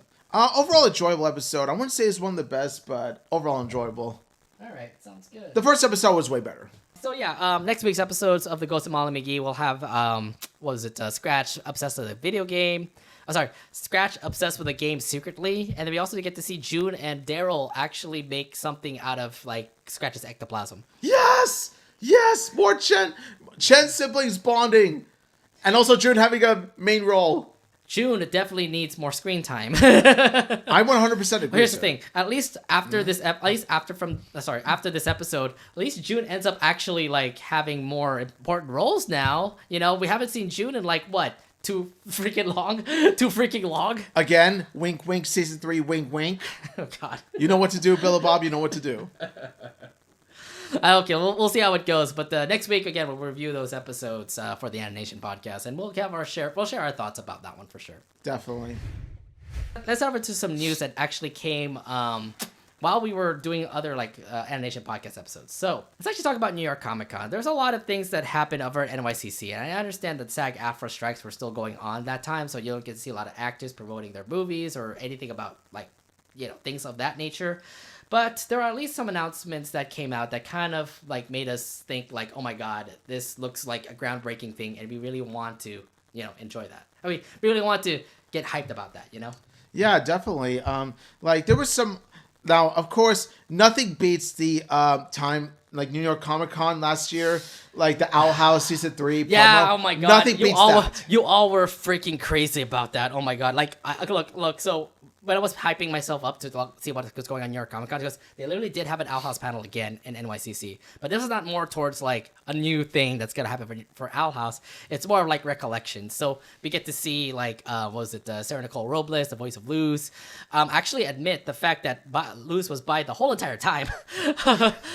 Yes. And we're all the more proud of her. So we saw the announcement where she was bi literally right in front of her mom in season 3. But according to what Sarah Nicole Robles says, she confirmed the fact that Luz is actually bi the entire time. Yeah, I can see that because you do see Luz blush a bit during the library episode at not just Amity's sister but also Amity's brother as well. I mean, she had a small crush, a short-lived crush on both of them. Oh, there's also was that one fake hip I don't know. It was that one fake guy that Luz was crushing over too. What was the one? The second episode. Oh yeah, the second episode. Yeah, she was trying to go on an adventure, but obviously Edith said no, and then she still went on the adventure anyways, but she ended up getting fooled. Oh yeah, that one. Yeah, that one, and she follows this one guy, and she liked that. I think she was assuming that I was assuming that she liked that guy. By the way, Luz's blushes are so adorable. Yeah, I mean, there's that too. Yeah, but that was the only thing that was Owl House related when it came to New York Comic-Con. So I'm not going to be talking about that. I do want to talk about this particular cartoon. Now, Hazbin Hotel has been out for years. It's on YouTube, and it's all around. Everybody's been talking about it. All the characters like Charlie. And so many of the other side characters that were also there too. And to be fair, I'm a fan of it. I'm a huge fan of what Hazbin Hotel was. A hotel in hell. Charlie being nice, but at the same time, this is hell. Everything's gonna be all raunchy and dirty and things like that. That's what I love. honestly, yeah, the Hazbin Hotel. Now, there was a pilot that originally aired back in 2019, and it was amazing. Oh my gosh, God, I was groundbreaking with that. I loved the whole. That's not a movie. It's more like a short. It's a short. Yeah. What I loved about it was that it was sort of a parody of Disney. You know those Disney princess movies. Hazbin Hotel parodies the hell out of it by pretty much giving their own, Disney princess song in a sense, along, on the side of Charlie by Charlie. And there's just some like innocence to her singing. There's this innocence to, the lyrics and verses she delivers about like, it's going to be a happy day and all that stuff. And the thing is that the environment in which she sings in, not so innocent because it's fucking hell. It's hell. You expect a lot of like lewd and crude like stuff here and there, And that's what I love about it is that they get the irony just perfectly. So the thing about the whole like Hazbin Hotel series and YouTube was more like, will Charlie actually change like some hearts? She even meets up with this one suspicious guy who literally has like a voice recorder as a voice. Yeah. And I'm like, dude, this guy's sus. I'm like, are you gonna trust her, Charlie? Trust this dude, Charlie? They're gonna either make him into a twist villain or a sympathetic character. He looks like a twist villain, yeah. And then like, or maybe both, a twist sympathetic villain. Nonetheless, there's like a lot of side characters in the show that ended up like becoming like everybody's favorite to say. And I have to say, like, I was so surprised with everything about Hazbin Hotel. Now, what they announced in New York Comic-Con was the fact that they're going to have a brand new series. Like, Hazbin Hotel is going to have a brand new series. It's coming to Amazon Prime, and the cast list looks amazing. Like, you never expect Kip Chatterley to actually be a part of this show. And also, Kimiko Glenn is attached to this project as well. I said Kip Chatterley. You know her as Kip. I know her as Bridget. No, nonetheless, Kimiko Glenn is going to be a part of this cartoon. And I'm like, okay, that's already one talent, but what more do you have? Keith David? I'm sorry, what did you say? Keith David? King Andreas? Dr. Felicia. Dr. Felicia from Princess of the Frog? But then again, given the characters he plays, like having Keith David play in Hazbin Hotel is pretty fitting. Well, I don't know the character that he actually plays, but I would imagine him doing the same voice that he always does before, and he's just going to be like a very sinister villain or something, Oh, and also, he's a kind of character that you do not want to make a deal with. Never make a deal with the Keith David character. It doesn't end well. So I'm expecting Charlie to deal with this dude, and it's going to be all bad, huh? Yeah. Because it worked so well when Prince Naveen and Marcy did it, right? Oh, my God. Oh, boy. I'm just saying, like, this definitely was already groundbreaking. The fact that this cast list is already amazing with the fact that you end up getting Kimiko Glenn and Keith David. There's a lot of others that were also in the cast list as well. I don't know them that well, but I know that a lot of Disney fans definitely do know Kimiko Glenn and Keith David. Especially you freaking Amphibia fans. You're definitely going to say, King Andreas, oh my God. Or if you're a Spider-Verse fan or Close Enough fan, you definitely know who Kimiko Glenn is. Come on. Kip Chatterley. Everyone knows her as Kip right now. Yeah, but like Kip is pretty much one of the more lesser known Disney shows. By the way, I don't know. I haven't seen any of Kip, so I can't really judge. But I've been having Kip like on my like background noise to say it's really fun to watch. Not gonna lie, but again, I'm assuming like all you furry fans will probably love that show. Oh yeah, it wouldn't surprise me at all if furries would enjoy the hell out of it. So I'm assuming like if I go to a furry-con, I'll get to see a Kip cosplayer somewhere.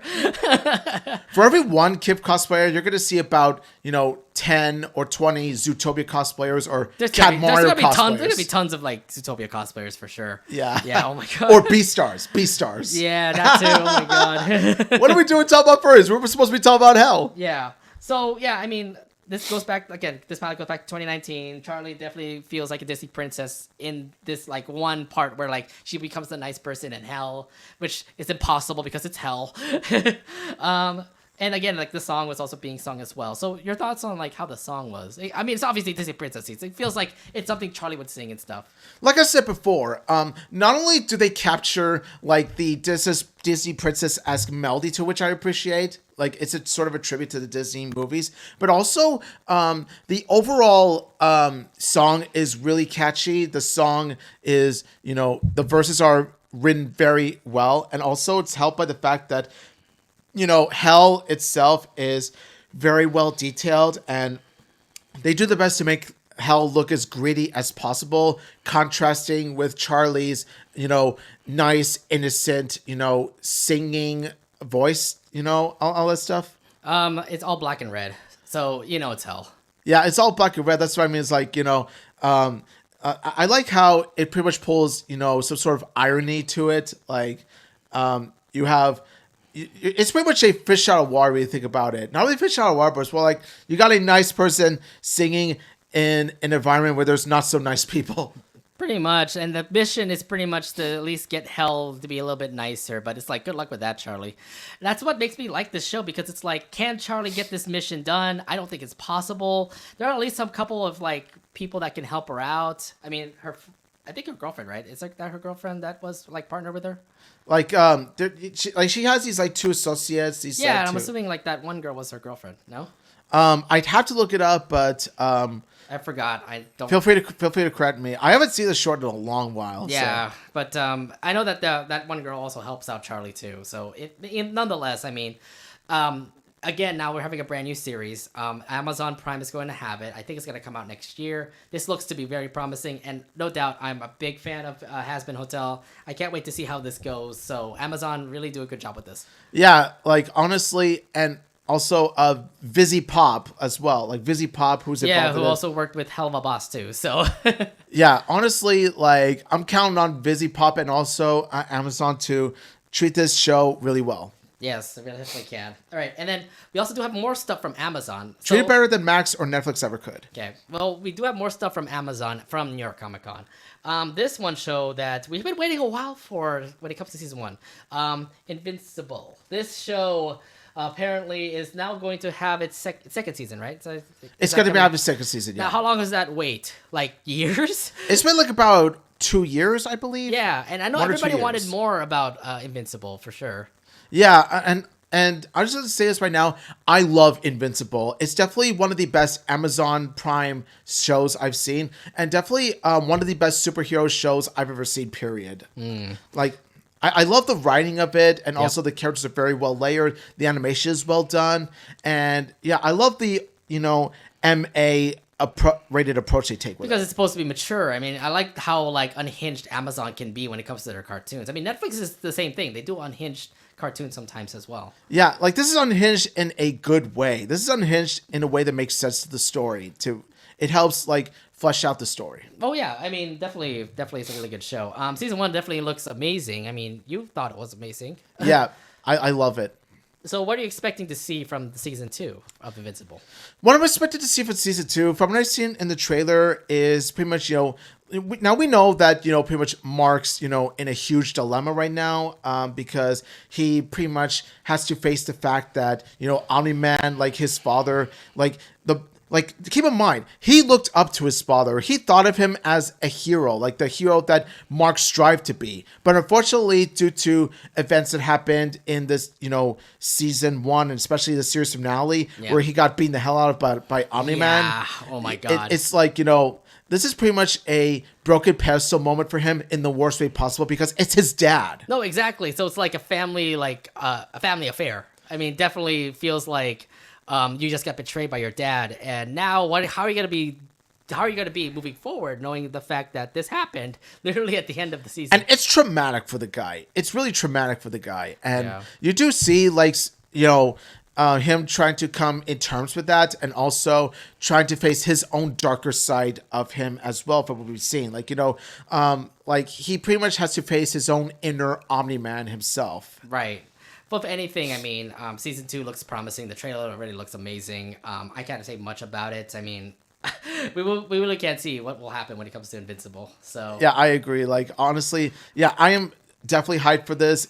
I've been waiting for a second season of this, and I can't wait to see how Robert Kirkman will deliver. Yeah, 2024. That's the is that the premiere year? I would imagine they'll probably have it. November. Yeah, November. Oh, this November. I have to look it up, but it's somewhere in 2023 for sure. Yeah, are you sure? So it's this year. November 3rd, 2023. It's 2 days from now. 2 days. Yes. Let's go. Okay. All right. NYCC, you did a really good job trying to tell us about this. Here we go. All right. One more thing I also want to bring up about Invincible. Omni-Man apparently is a playable character in Mortal Kombat 1. So what are your thoughts about having a villain be a part of Mortal Kombat? Yeah, honestly, I never played any of the Mortal Kombat games, including Mortal Kombat 1. But however, it is nice to see not just Omni-Man from Invincible, but also Homelander from The Boys be a playable character in the game as well. By the way, I'm also a huge fan of The Boys as well. I don't know what's going on with Amazon and video games, but apparently they've been making a deal with Mortal Kombat to at least bring like some of their animated like villains into the freaking fighting game. You got not only that, you got two evil Superman, like characters, like pretty much the two anti-Superman, in it, because you got Omni-Man and Homelander, who both of them are pretty much a darker take on Superman. Yeah, and it's definitely awesome just to see that too. So yeah. All right, so let's actually go back to more New York Comic-Con stuff. I mean, when it goes back to like Omni-Man and Mortal Kombat 1, I don't know about Mortal Kombat 1, so I can't play it. I can't complain. I can't really give any comparisons, but it's pretty cool just to see, like I said, Amazon like animated features actually having their own villains actually be a part of a video game. So nice. Definitely. All right, so other news from New York Comic-Con, I'll read it out here. Dragon Ball Daima is announced a brand new Dragon Ball series. So for those who are into Dragon Ball, they have a brand new series coming out. So that's pretty cool. Yeah, honestly, I'm not much of a Dragon Ball fan, but I do know a couple friends who are really into Dragon Ball, so I'm happy for them. All right, Monarch League of Monsters is a brand new Godzilla series on Apple TV Plus.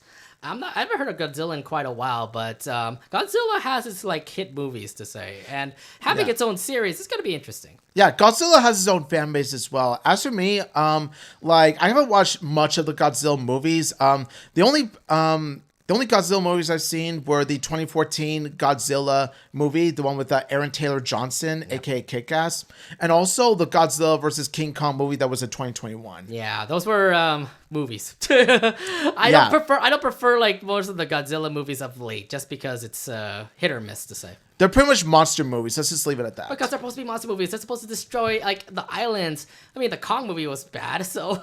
That's what I mean. They're just monster movies that are pretty much popcorn movies. That's it. Unless you talk about the Kong video game, that's the worst video game I've ever seen. So. Yeah, like the Kong video game that came out recently. Yeah, right? that one. Yeah, I've actually seen a bit. I've seen a bit of this one YouTuber playing the game, and I'm just like. Yeah, that looks so ugly. The graphics look terrible. The gameplay looks bad. I mean, me and my con blog mates that I go to in the the CaliCon blogcast that we do every Friday. We talked about it like a couple weeks ago about it, and we were like, "What the fuck is this?" Yeah, when I look at it, I think to myself, "Yeah, it looks really ugly." It's really bad. Yeah. Ghost of Ruins debuts a brand new trailer. You said you saw it. I haven't seen the trailer. I'm assuming that was actually good if it was a very big announcement from IGN. Yeah, so what it is that it's this Spider-Verse style, but when I see Spider-Verse style, you'd have to see the trailer to know what I mean. But it's a Spider-Verse style, pretty much series of, like gamers, pretty much gaming like via like high technology VR, that kind of thing, cyber gaming, all that stuff. You'd have to see, but okay. Yeah, from the trailer, like I said, it looked pretty cool. I need to check out the trailer a little bit more. I just felt like the way that the animation flow, it looks pretty cool. Again, nothing much to say, but apparently a lot of people like Ghost of Ruins. So for those who like the cartoon, go ahead and favor that. Last but not least, we didn't talk about this for quite a while, but Scott Pilgrim did release a new trailer in New York Comic-Con, and that show is going to be fun to watch. Yeah, because Scott Pilgrim, it pays tribute to various video games and even anime in this case. I mean, this is an anime.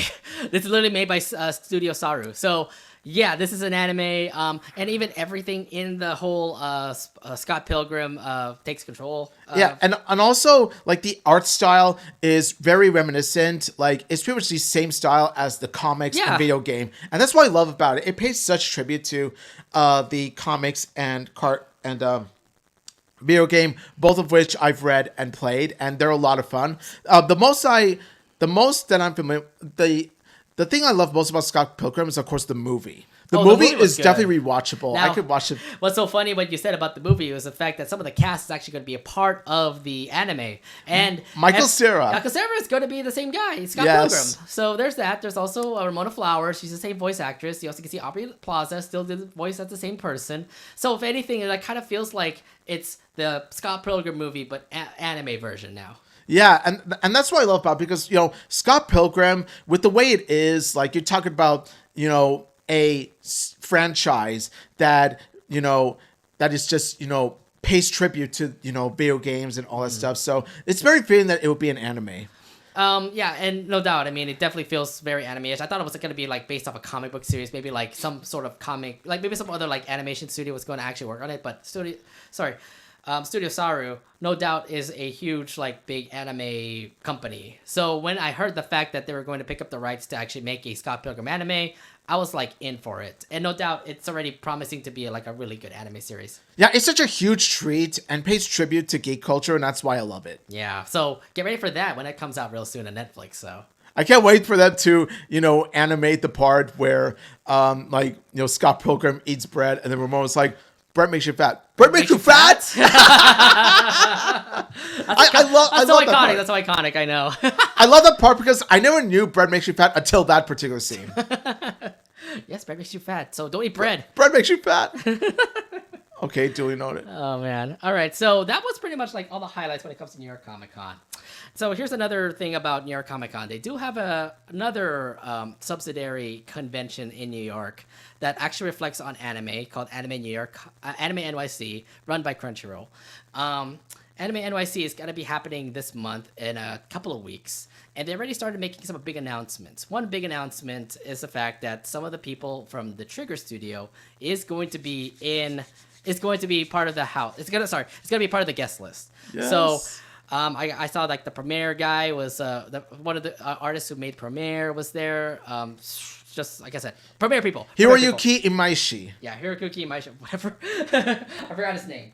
So yeah, Studio Trigger is going to have a couple of things happening, like autograph sessions and of course their big panel, because obviously it's Trigger.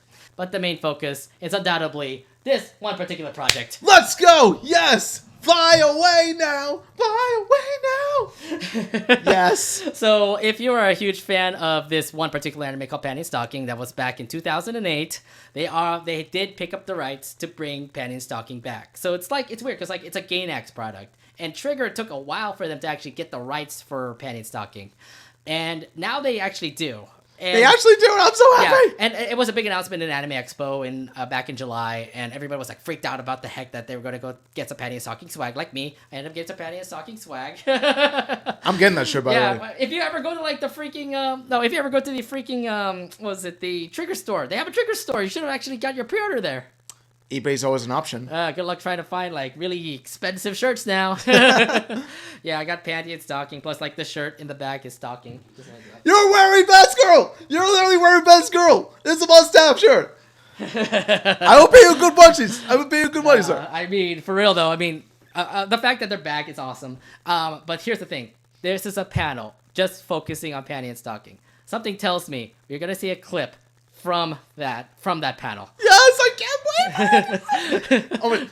For those who don't know, Penny Stocking is my favorite comedy anime of all time, and it's one of my absolute favorite anime series ever. It's one of those rewatchable anime shows that I can watch over and over. I just love it so much. The crude humor, the way they this is one of those times where they do toilet humor right, and of course, the animation and also, like I said, the raunchy humor, and then of course you got Panty and Stocking, the sexy bitchy angels we all know and love. Yeah. I love these sexy bitchy angels. Oh my god. No, the fact that it's been over, 20 years? Yeah, 20 years since we ever seen Panty and Stocking. Because this was... Okay, so if you don't know about Panty and Stocking, let's just think about it as Powerpuff Girls, but in a mature age. Okay? Like pretty much Powerpuff Girls South Park style. Okay, yes. Oh my god. I just love this cartoon. I just love this anime because it's only 12 episodes long, and I was kind of wondering if we're gonna have a second season because that ending was what? I'm like, what? Don't you remind me about that ending? The moment I saw that ending, I was like, okay, fuck you, Gainax, fuck you. Also, yeah, she's not what you would think she is. Gainax, what'd you do to my beloved Stocking? Stocking is my favorite of the two, by the way. What'd you do to my beloved Stocking? I know you freaked out when I just pointed the shirt at you. Yeah, man. So yeah, if you already could tell, I'm a huge Stocking fan, also. So yeah. Oh my god. What you doing about girl Stocking, Gainax? Trigger, go fix it. Yeah. So I can't wait to see what they're gonna announce. It's gonna be a panel over there at Anime NYC. It looks to be everyone's gonna be out there. I would imagine a lot of people cosplaying for Panty and Stocking. Oh yeah, I can't wait to see those cosplays of Panty and Stocking. There'll be a lot of Panty. There'll be a lot of Stocking. There'll be a lot of garter belt. There'll be a lot of briefs. which I cosplayed before. But you did cosplay brief. I only cosplayed like the suit version, which is like Panion's brief becoming a ship or something, if you all remember correctly. Now, of course, what I do mean, I can't wait to see the cosplays. I mean, like, photos on Instagram. Meaning I'm not going to be there. I know, I'm not going to be there either, but I'm pretty sure there's going to be so many people cosplaying as Panty and Stocking for sure. Oh my god. A lot of photo shoots everywhere. Yeah. Oh god. And FYI, this is definitely not for everybody, okay? So just a heads up. Yeah, it's pretty much, it's only for a mature audience. And of course, as you all know, we're quite mature men ourselves. Look, we watched Panty Stocking when we were 18. Okay, I mean, I love the freaking humor in that show, so hopefully Trigger does a really good job with it, because this is not a Gainax property, it's not a Trigger property, and I just hope they do, like I said, a really good job with it. Yeah, please do. If anything, I just hope Trigger does more products coming up soon, so I'm assuming maybe a Gerd Log-On remake, possibly. Something from Gainax. I mean, maybe Evangelion. Yeah, honestly, I can't wait for Trigger to tackle more of the Gainax properties. Like, rather it be reboots, sequels, or even spin-offs. Oh, this is a sequel for sure. And I'm like, God damn it, Penny, it's not gonna get. And I'm all for it. I'm all for it, baby. Yes, let's go play it. So in 2 weeks, Omid, go to like all the internet and just hopefully see some sort of news popping up about panty stocking, okay? Yes, I'm gonna keep my eyes peeled. I want to imagine it's gonna be a trailer. There's definitely gonna be a trailer. Yes. Yeah. So we don't know when it'll come out. I'm pretty sure it's gonna be next year, probably fall 2024. But undoubtedly, we are excited about panty stocking. You and me both, man. You and me both. Yes. Oh my god. Woo. Yeah. Oh my god. All right, so, we just talked about conventions, Anime NYC, New York Comic-Con, and also earlier today I talked about MouseCon. Let's bring back the whole convention experience and actually talk about, like, how conventions ended up, like, having a good time to say. Because with all the conventions we've been going to, I mean, we've been mostly going to anime cons, but we've been trying to go further out into other conventions. I mean, like, Comic-Cons, for example, is one thing. Disney cons is also another thing. I mean, conventions are just pretty much everywhere. But the more we go to conventions, the more we think about like the good when it comes to the conventions, like the experience, the times that we end up like having the best moments. Where like, for example, like you end up meeting like a lot of friends who love the favorite anime that you like. You love the fans that also like love the favorite video games you like. You know, that kind of thing. Yeah, let's just talk more about like how our convention experiences are, because like it was just awesome just seeing, because like here's the thing, like I know Omid for like a long time, but this is before conventions were a thing for us. Like this is before we ever heard about like Fanime, for example. Yeah, pretty much. Like I said, I believe I mentioned this before, but I actually met him through my brother. So right. So when we heard about like this whole Fanime that actually happened during like it's happening here during during the Bay Area, it's during a weekend where we can all like hang out and stuff. I just didn't expect like the experience to be such a huge thing, because like recollect like what happened back in 2009 when we actually went through our first ever Fanime. We only been there for one day, but how starstruck were you when you saw like everything in the convention? Oh, I was in awe. I was amazed by it, because I was thinking to myself, okay, as anime fans, we found a safe haven. Like pretty much like when you go to this convention, you think to yourself, you found your people. No, exactly, because like I would go to well, here's the thing, like I was into anime a whole lot, and then I was huge into like the moe anime, so like K-On! And like Haruhi Suzumiya, and then I just keep on going around the conventions, and there's a lot of people who like to cosplay from that, so I keep seeing like Yui cosplayers, Mio cosplayers, Haruhi cosplayers, and then I always want to get a photo, take a picture with them, you know, those kind of things. But we were like 18, and we were like, we didn't know about like convention etiquette back then. Well, here's the thing. Like I was 16 or like 15 or 16. You were 18. So like at least you were starting legal age. Whereas I, on the other hand, was still a dumb teenager with braces. Yeah. You loved Domo back then. I remember that. Yes.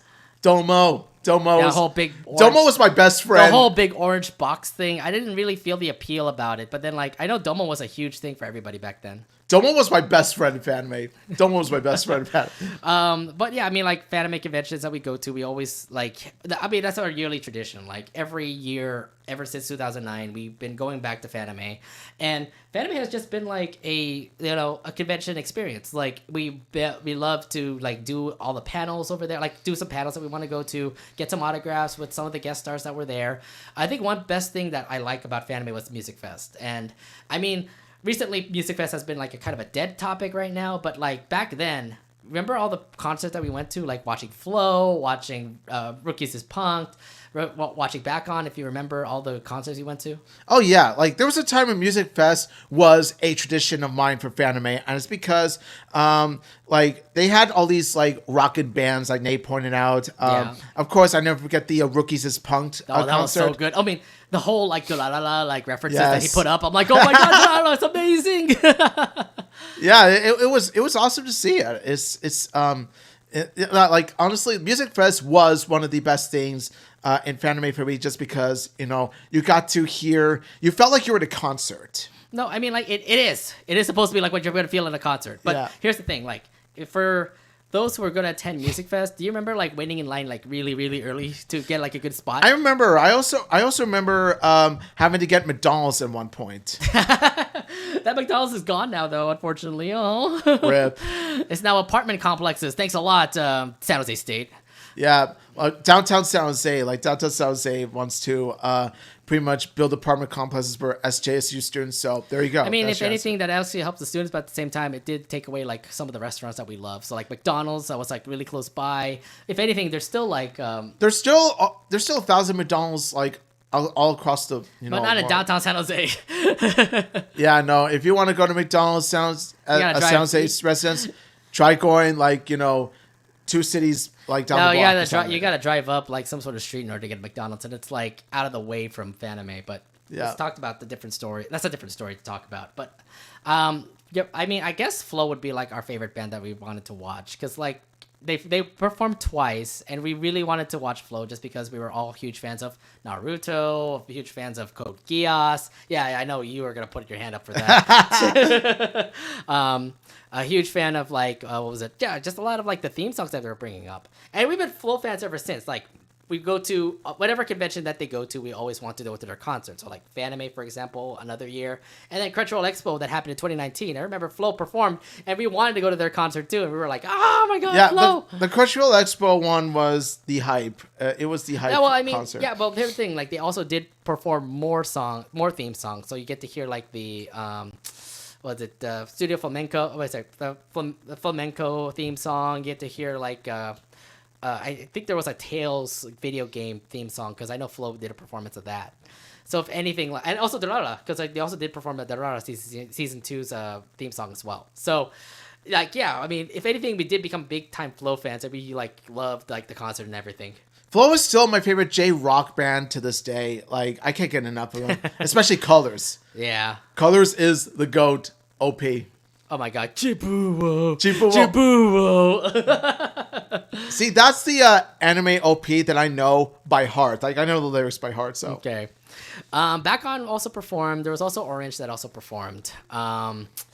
There's also Yuya Matsushita. The only thing I know about Matsushita was the fact that he only sang that one song from the ending song. So when I heard that song, Trust Me, and Bird from Black Butler. So I mean, I wasn't a fan of Black Butler back then, but I know a lot of people love Black Butler. So yeah, I never got into Black Butler, but for those in the chat that are Black Butler fans, there you go. You just got your show mentioned. So. Dude, I mean, Yuya Matsushita was a really good singer. Like, I think like got my roommate Mark to like could perform singing and stuff like that because of it. You know. Yeah, I've seen Mark. Like that dude sings way well. So I'm kind of feeling like, I said this before, where like Music Fest starts to die, and like there haven't been getting much bands when it comes to Music Fest now. The problem is that they've been replaced with these generic J-pop bands or something. I don't even know what that one that was going to perform in 2023 was going to be, because the thing is like they were supposed to perform, but something happened with their passports that they couldn't be able to go into the United States. That's kind of the thing, is that Music Fest has been lacking lately. More like Fanime has been lacking, if you were going to say that. Not Fanime so much lacking outside Music Fest itself. Either way, I mean, like the whole last minute announcement that the Music Fest guest wasn't going to perform was actually shocking. Yeah, exactly. It actually was, because it's the first time in a long while in which a Music Fest guest was unable to perform. Yeah, so I mean, either way, like even with Music Fest is kind of dying down, there's still a lot of other like things that Fanime does have. I mean, my wallet is crying for everything that I buy over at Fanime. Oh yeah, dude! You talk about Dealers Hall, Artist Alley, and like you got all these like swag. Actually, yeah, we were pretty much like Scratch in Necrocomic-con. We're just like we're getting all this swag left and right. So I mean, it's not free. It's not free swag though. Yeah, but like we were still scratched regardless because of our attitude towards the swag. Like regardless whether or not it was for free. Right. Omid, you did say you were watching One Piece, so I'm assuming like after all the things that you saw from One Piece, I'm assuming you're gonna probably get more One Piece swag now. Yes. 100% yes, my friend. 100% yes. Your wallet's gonna cry. I'm very sorry. Yeah, honestly, like, you know, when I go there and I saw these One Piece stuff, I'll be like, I'm gonna feel like I've discovered One Piece. I've discovered the One Piece show. All the Namis, all the Rico Robins, all the Luffy figures. No, it's gonna be all my beloved Nami. Oh my god, really? You're just gonna buy Namis now? All my beloved Nami. And with a few Zoros and Luffy's here or there. I want also Chopper. Some Chopper stuff because I love Chopper. I'm currently in the Drum Island arc. And I've gotten into Chopper's backstory, and it is so tragic. Chopper is just awesome. But either way, like, One Piece, no doubt. I mean, if you're a huge fan of One Piece, no doubt you're going to probably, like, your wallet's going to be crying just the fact that you're going to be spending a lot of money on that. Same with Artist Alley, because there's a lot of people who also draw a lot of One Piece art, too. Yeah, and that's another thing, too. I shop much more in Artist Alley, the Dearest Hall, because I love to support, like, the fan artists and stuff like that. Mm-hmm. And they got some really creative posters and all that stuff. So and keychains. And so, yeah, I spend most of my shopping in Artist Alley, more so the Dearest Hall. I try my best to at least get some like legit figures. So like, I'm a big collector when it comes to the Nendoroids. So like, I would get like a Nendoroid that I think would be like a great for my collection. So like, recently the last anime I went to, there was this Gargara Nendoroid, and I was like, oh my gosh, she's my favorite like VTuber because like I love Hololive and I love Hololive Myth. And then there was like a big decision between like any of the other Hololive Myth Nendoroids that were there because they had like Ame, they had like Iris, they had Calliope.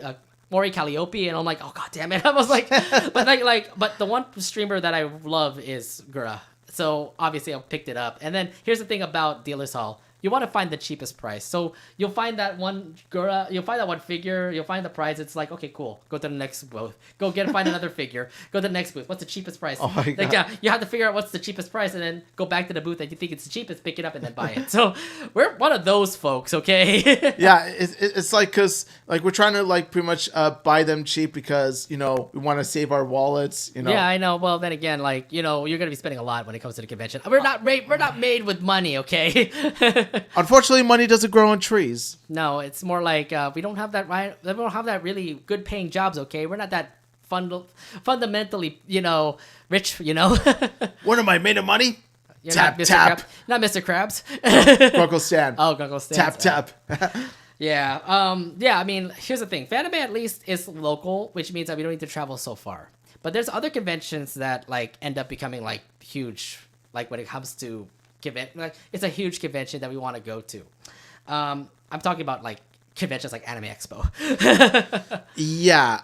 Here's the thing. I was curious about Anime Expo, but from all the stuff that I've heard about it, like the more and more, you know, crap I've heard about Anime Expo, the less I'm excited for it, the more turned off I am by Anime Expo. I'm talking about... If you went during the time that I first went over there, like in 2012, it was crowded. Like it was crowded, but it wasn't crowded like what you're seeing over at videos right now or shorts that you see over on YouTube or on Facebook or on Twitter and those kind of things. Anime Expo back then was at least manageable. Well, yeah. Yeah. Versus like actually being in a crowded hallway trying to get to your next panel or even trying to get in a panel because like people are going to be waiting in line for a panel and you couldn't be able to get a room in there, you know? That's kind of the thing is that Anime Expo, the way they manage their lines and all this stuff, it is a disaster from what I've seen. So here's the thing. Like I will try to defend as much as possible when it comes to Anime Expo, but yeah, it all relies on pretty much like the people that are working staff over there because they keep on overcrowding the heck out of Anime Expo. The one thing that the things that are only good about Anime Expo is the fact that the big companies are there, so you get to see like a Good Smile company showcasing their Nendoroids. You get to see One Piece, for example. If you're a huge fan of One Piece, there's a huge booth for One Piece fans. Well, I'm huge, like, not huge, but more along the lines of, you know, I'm loving it so far. Yeah. Crunchyroll's going to be there, so you got to go to the Crunchyroll booth and see some awesome stuff there.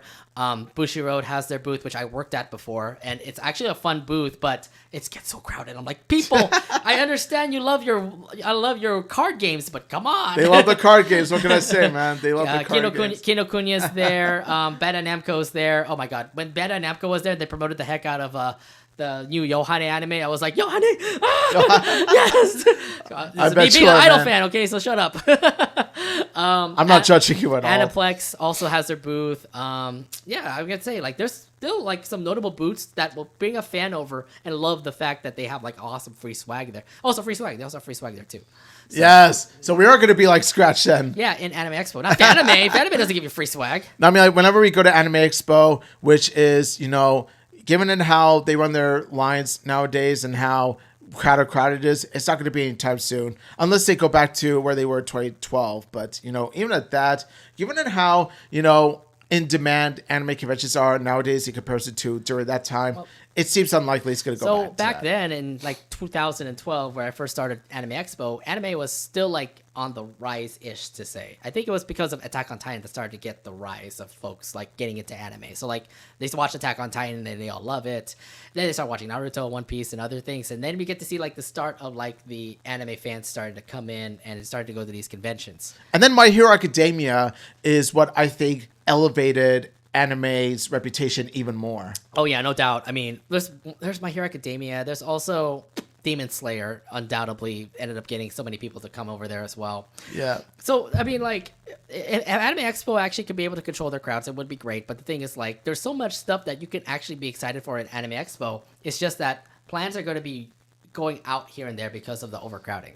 Yeah, that's kind of the thing is that if you do decide to go to Anime Expo, despite the overcrowding, you got to have a game plan of some sorts. Yeah. Will you go there eventually to at least, like, in the future when things get fixed? Like, that is if things get fixed. If things get fixed, I may consider it. yeah. But then again, Anime Expo's there for your money. Oh, yeah. The Do you moolah. know how much like a badge is over at Anime Expo? It's like over $100 for like a 4-day badge. I know, it's what I mean, like triple digits. Like, Yeah. not even Fanime or even, I don't believe Crunchyroll Expo did this as well. No. Crunchyroll Expo is way cheaper than that. Okay, like, at least Crunchyroll Expo and Fanime, they stuck with double digits, whereas Anime Expo elevated to, like, triple. I think it's the same thing for like other conventions like Anime Boston and like Otaku-con. No, it's not Otaku-con. Otakon. Yeah. Yeah, so it's pretty much like this. Like, the bigger name of the anime convention is, the bigger brand, like, the more expensive it is. So you better watch out. Right, exactly. So yeah, those are like the two conventions that we can name because Omid, you don't go to much conventions unlike me. Yeah, I pretty much like I go to conventions. Like, I have gone to anime conventions often, but like I said, not nearly as much as this guy. Because here's the thing: when it comes to anime conventions and conventions in general, I mainly like stick to like my local conventions. So you don't want to go travel to like other parts of the country to actually go visit their anime conventions. I mean, you got to see a lot more friends and stuff out there. I mean, people who love to like hang out and just talk about like your favorite animes and things like that. I mean, I want to, but the thing is, I need to have room.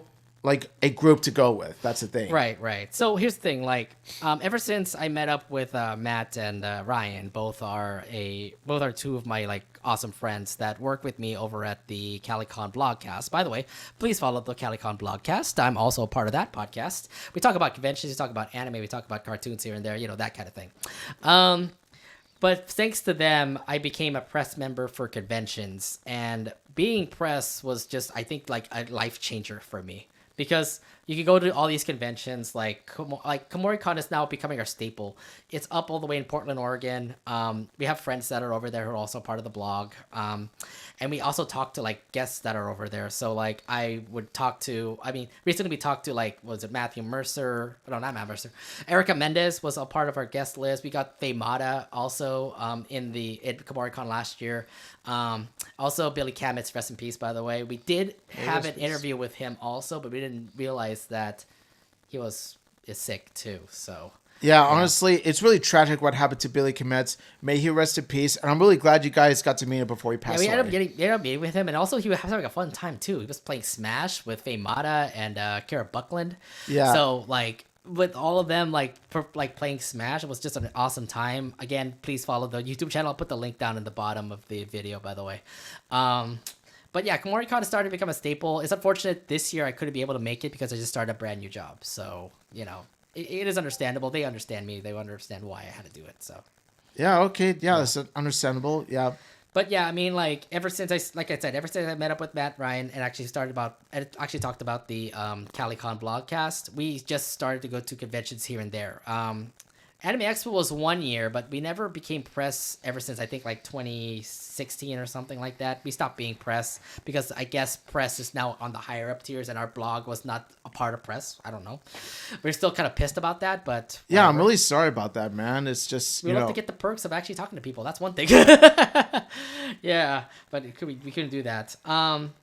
There's also Kraken-con, which, by the way, you go to that con, by the way. I've been to Kraken-con, yes. Yeah. It's a really fun con. Now, that convention was actually fun. It used to be over in South San Francisco, now went to Oakland, and then in Oakland, it actually turned out to be like its home destination for, anime convention stuff out there. What was it? I remember that's where I saw the voice actress of Steven Yeun Yes, of Pearl. that's right. I saw Pearl. There was also Zach Collison was also there, too. There was also Zante Win. Yes. Yeah. Zante Win, who did Haru from Xanthi Win. Yes. Xanthi Win, who did Haru for Persona 5. Yes. So yeah. So if anything, like they did bring their guest stars and all, it just sucks that it ended.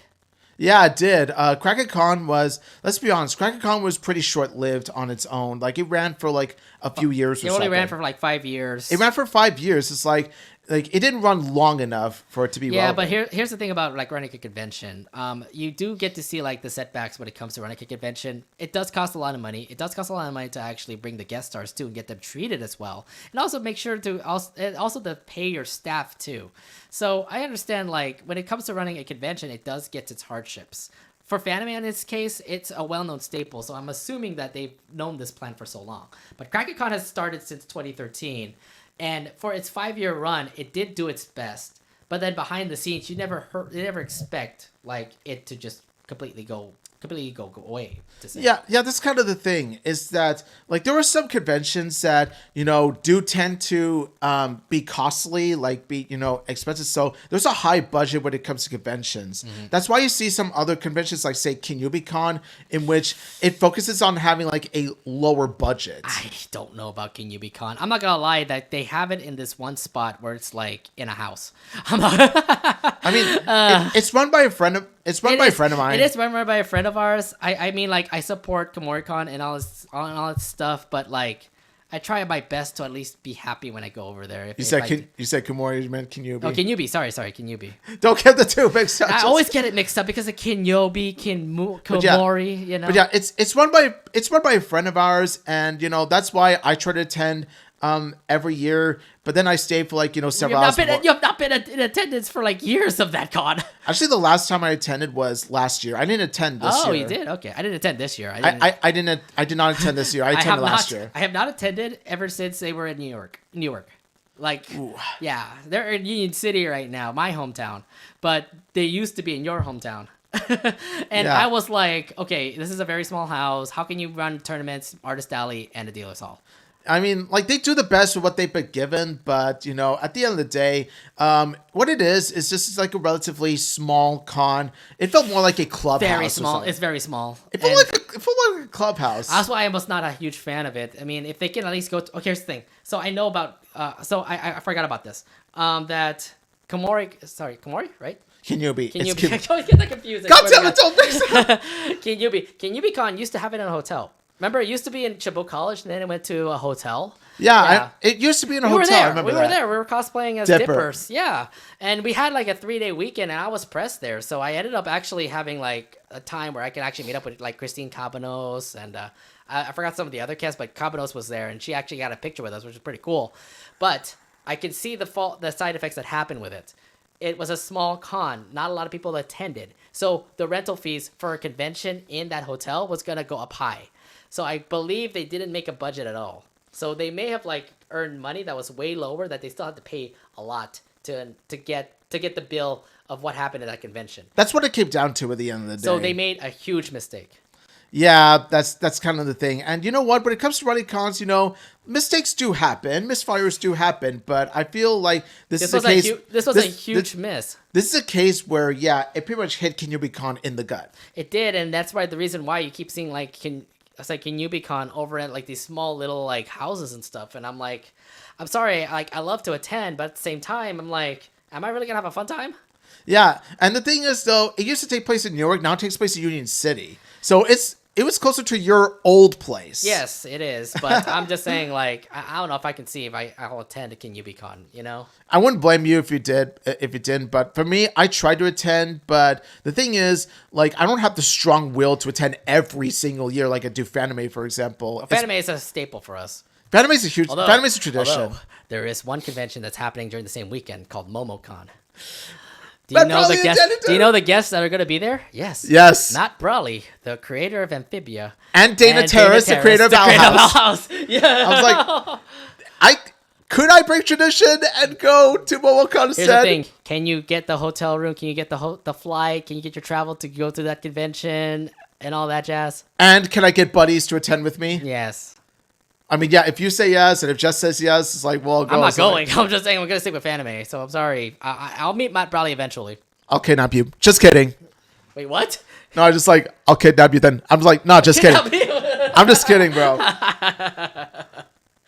Oh, if you will, I will still. I'll have my defenders come by. I'll get Aldrix and Justin to come by and like punch me in the gut or something. Oh, shit.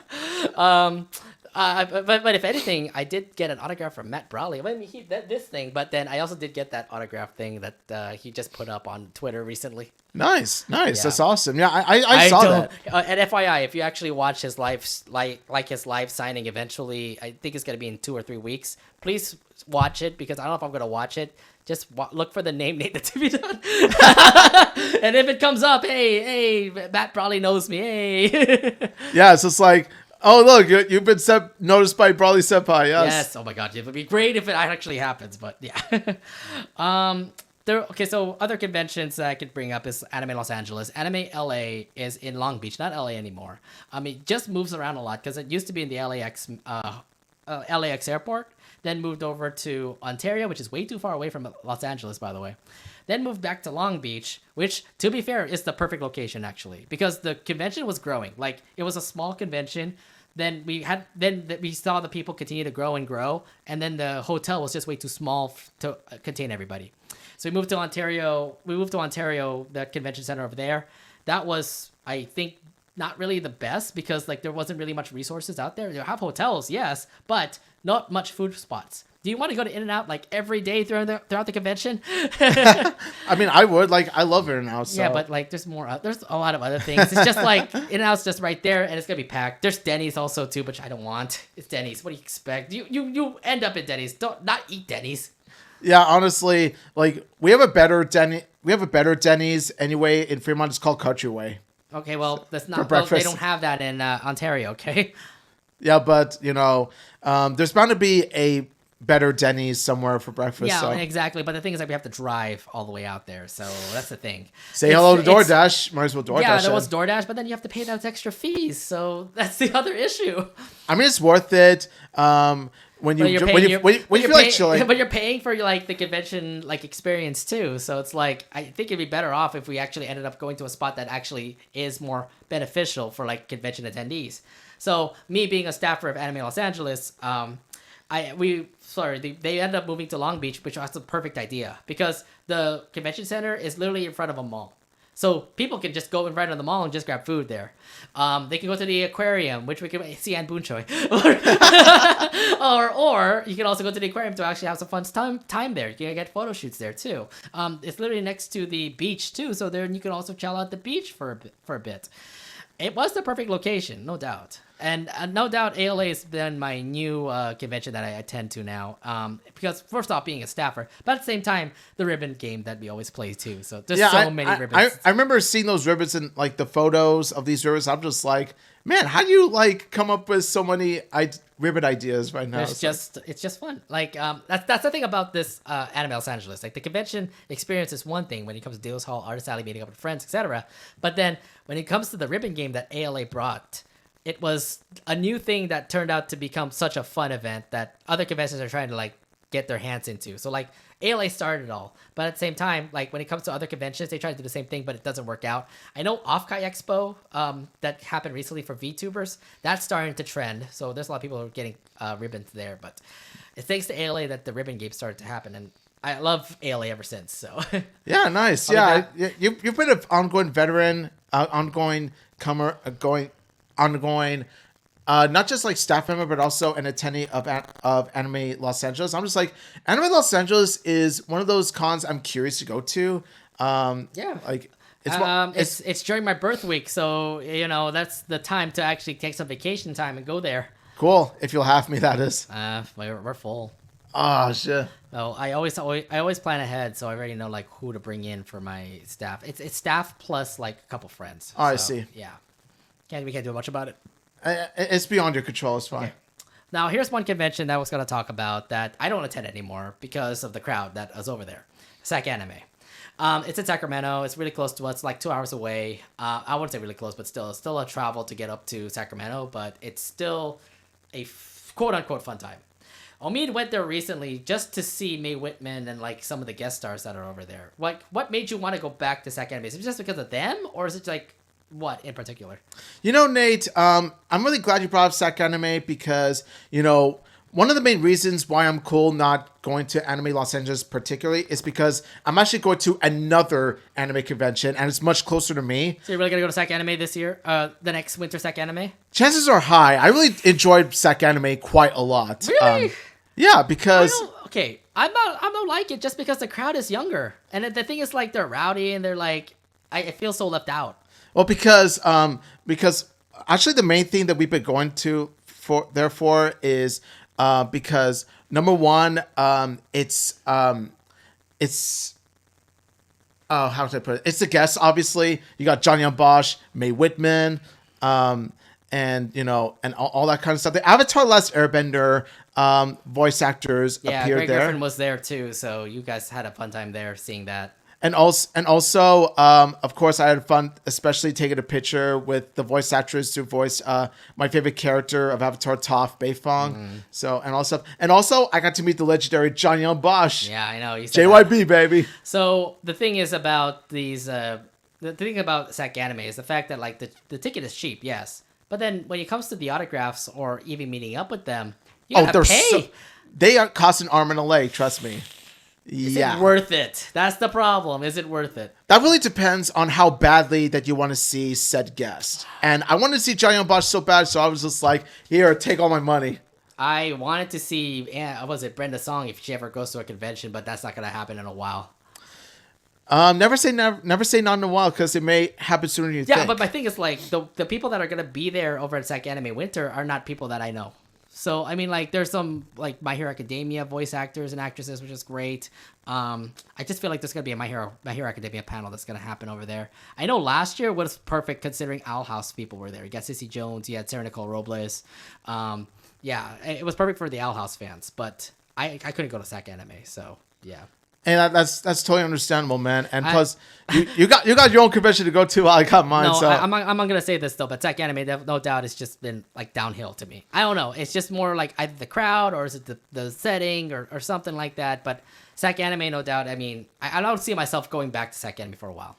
Hey, that's totally fine. The reason why I went to SAC Anime was because I know you said for the guests. So it's for the guests, and also it was organized by a meetup group that I'm a part of, like this meetup group. Okay, well, I don't know about your meetup group, so that's the thing. Yeah. Like I said, SAC Anime, undoubtedly, there's like, okay, so, yeah, SAC Anime is not going to be a convention that I'm going to be going to. But here's the thing. We've been through so many conventions. I mean, in my case, I go through a lot of conventions, and I have to thank the press team for actually giving me like the chance for me to talk to these guests. Go to my personal YouTube, by the way. You can also see me like do some talk to voice actors during my time as press, being being the press member there, talking to like all these awesome like voice actors and actresses that were there, and like even music guests that were there, which was awesome. But like, and all these times I'm meeting at conventions, like meeting up with amazing friends, meeting up with people that love the anime that you love, meeting the people that you love the cartoons that you like. It's just crazy because, like, for example, you'll cosplay like, for example, Rain Whispers from the Owl House, and then everybody will just be coming out and say like, I love your Rain, I love your Rain, I love your Rain. I'm like, oh my god, thank you guys. Yeah. Which tells me like I did an amazing job when it comes to being Rain Whispers. And you did. Like, yeah. I think a lot of people also did like my Anne Boudreaux cosplay because like people are saying like, oh my god, you like Amphibia? Oh my god, Amphibia! Which is a rarity in comparison to Owl House. So it's weird because like I had friends I met new friends in ALA because people were cosplaying Amphibia. I'm like, what? There's a Darcy. Oh, there's a Marcy. Oh, there was a literal Plantar family. I remember seeing the same cosplayer who did Marcy also. Yeah, she's now becoming my friend. Yeah. I really want to ask her if we want to do like a ribbon game together. So like I'll be Anne and then she could be the Marcy. We need a Sasha. I bet she knows a Sasha, so possibly we will do that. We did see a Sasha one time at D23 Expo. That was D23, but then again, like that's a Disney convention. You're gonna see a lot of Amphibia cosplayers. Come on. That is true. In an anime convention, you don't see that at all. Yeah, in an anime convention, Amphibia cosplay is a rarity. No, exactly. No, I mean, Owl House is a different story. There's a lot of people. There's a lot of Owl House cosplayers. Yeah, in exactly. comparison. Which I love, by the way. Keep on doing it. I really hope Owl House doesn't die. I hope it doesn't either, but I'm wondering why Amphibia doesn't get the same love that Owl House does. I have no idea. Maybe because people don't want to cosplay the frogs. I'm just like, there's more to Amphibia than just the frogs. Make human versions. I mean, we did have human versions of Sprig and Polly and Maddie. I'm just like, you do realize there's more to Amphibia than just frogs, right, people? You can cosplay Anne, Marcy, or Sasha. And Terry and Jan and what was it? Molly Joe. Oh, dear Lord. Yeah, I can do that. Imagine a Molly Joe cosplayer. I would love that, to be fair. I want to see a Terry cosplayer someday. Oh, everyone's going to be cosplaying Terry because all you got to do is wear a lab coat and blue hair. That's it. That's it. It's easy. Yeah. Oh, my God. But forget Amphibia cosplays because, like, it is rare to find. But it's cool to actually see, like, somebody come by. Like, it's so weird because, like, I remember cosplaying Anne for ALA, and I don't have anybody, like, pointing out the fact that, like, hey, you're an Anne cosplayer. Until I ended up getting lunch.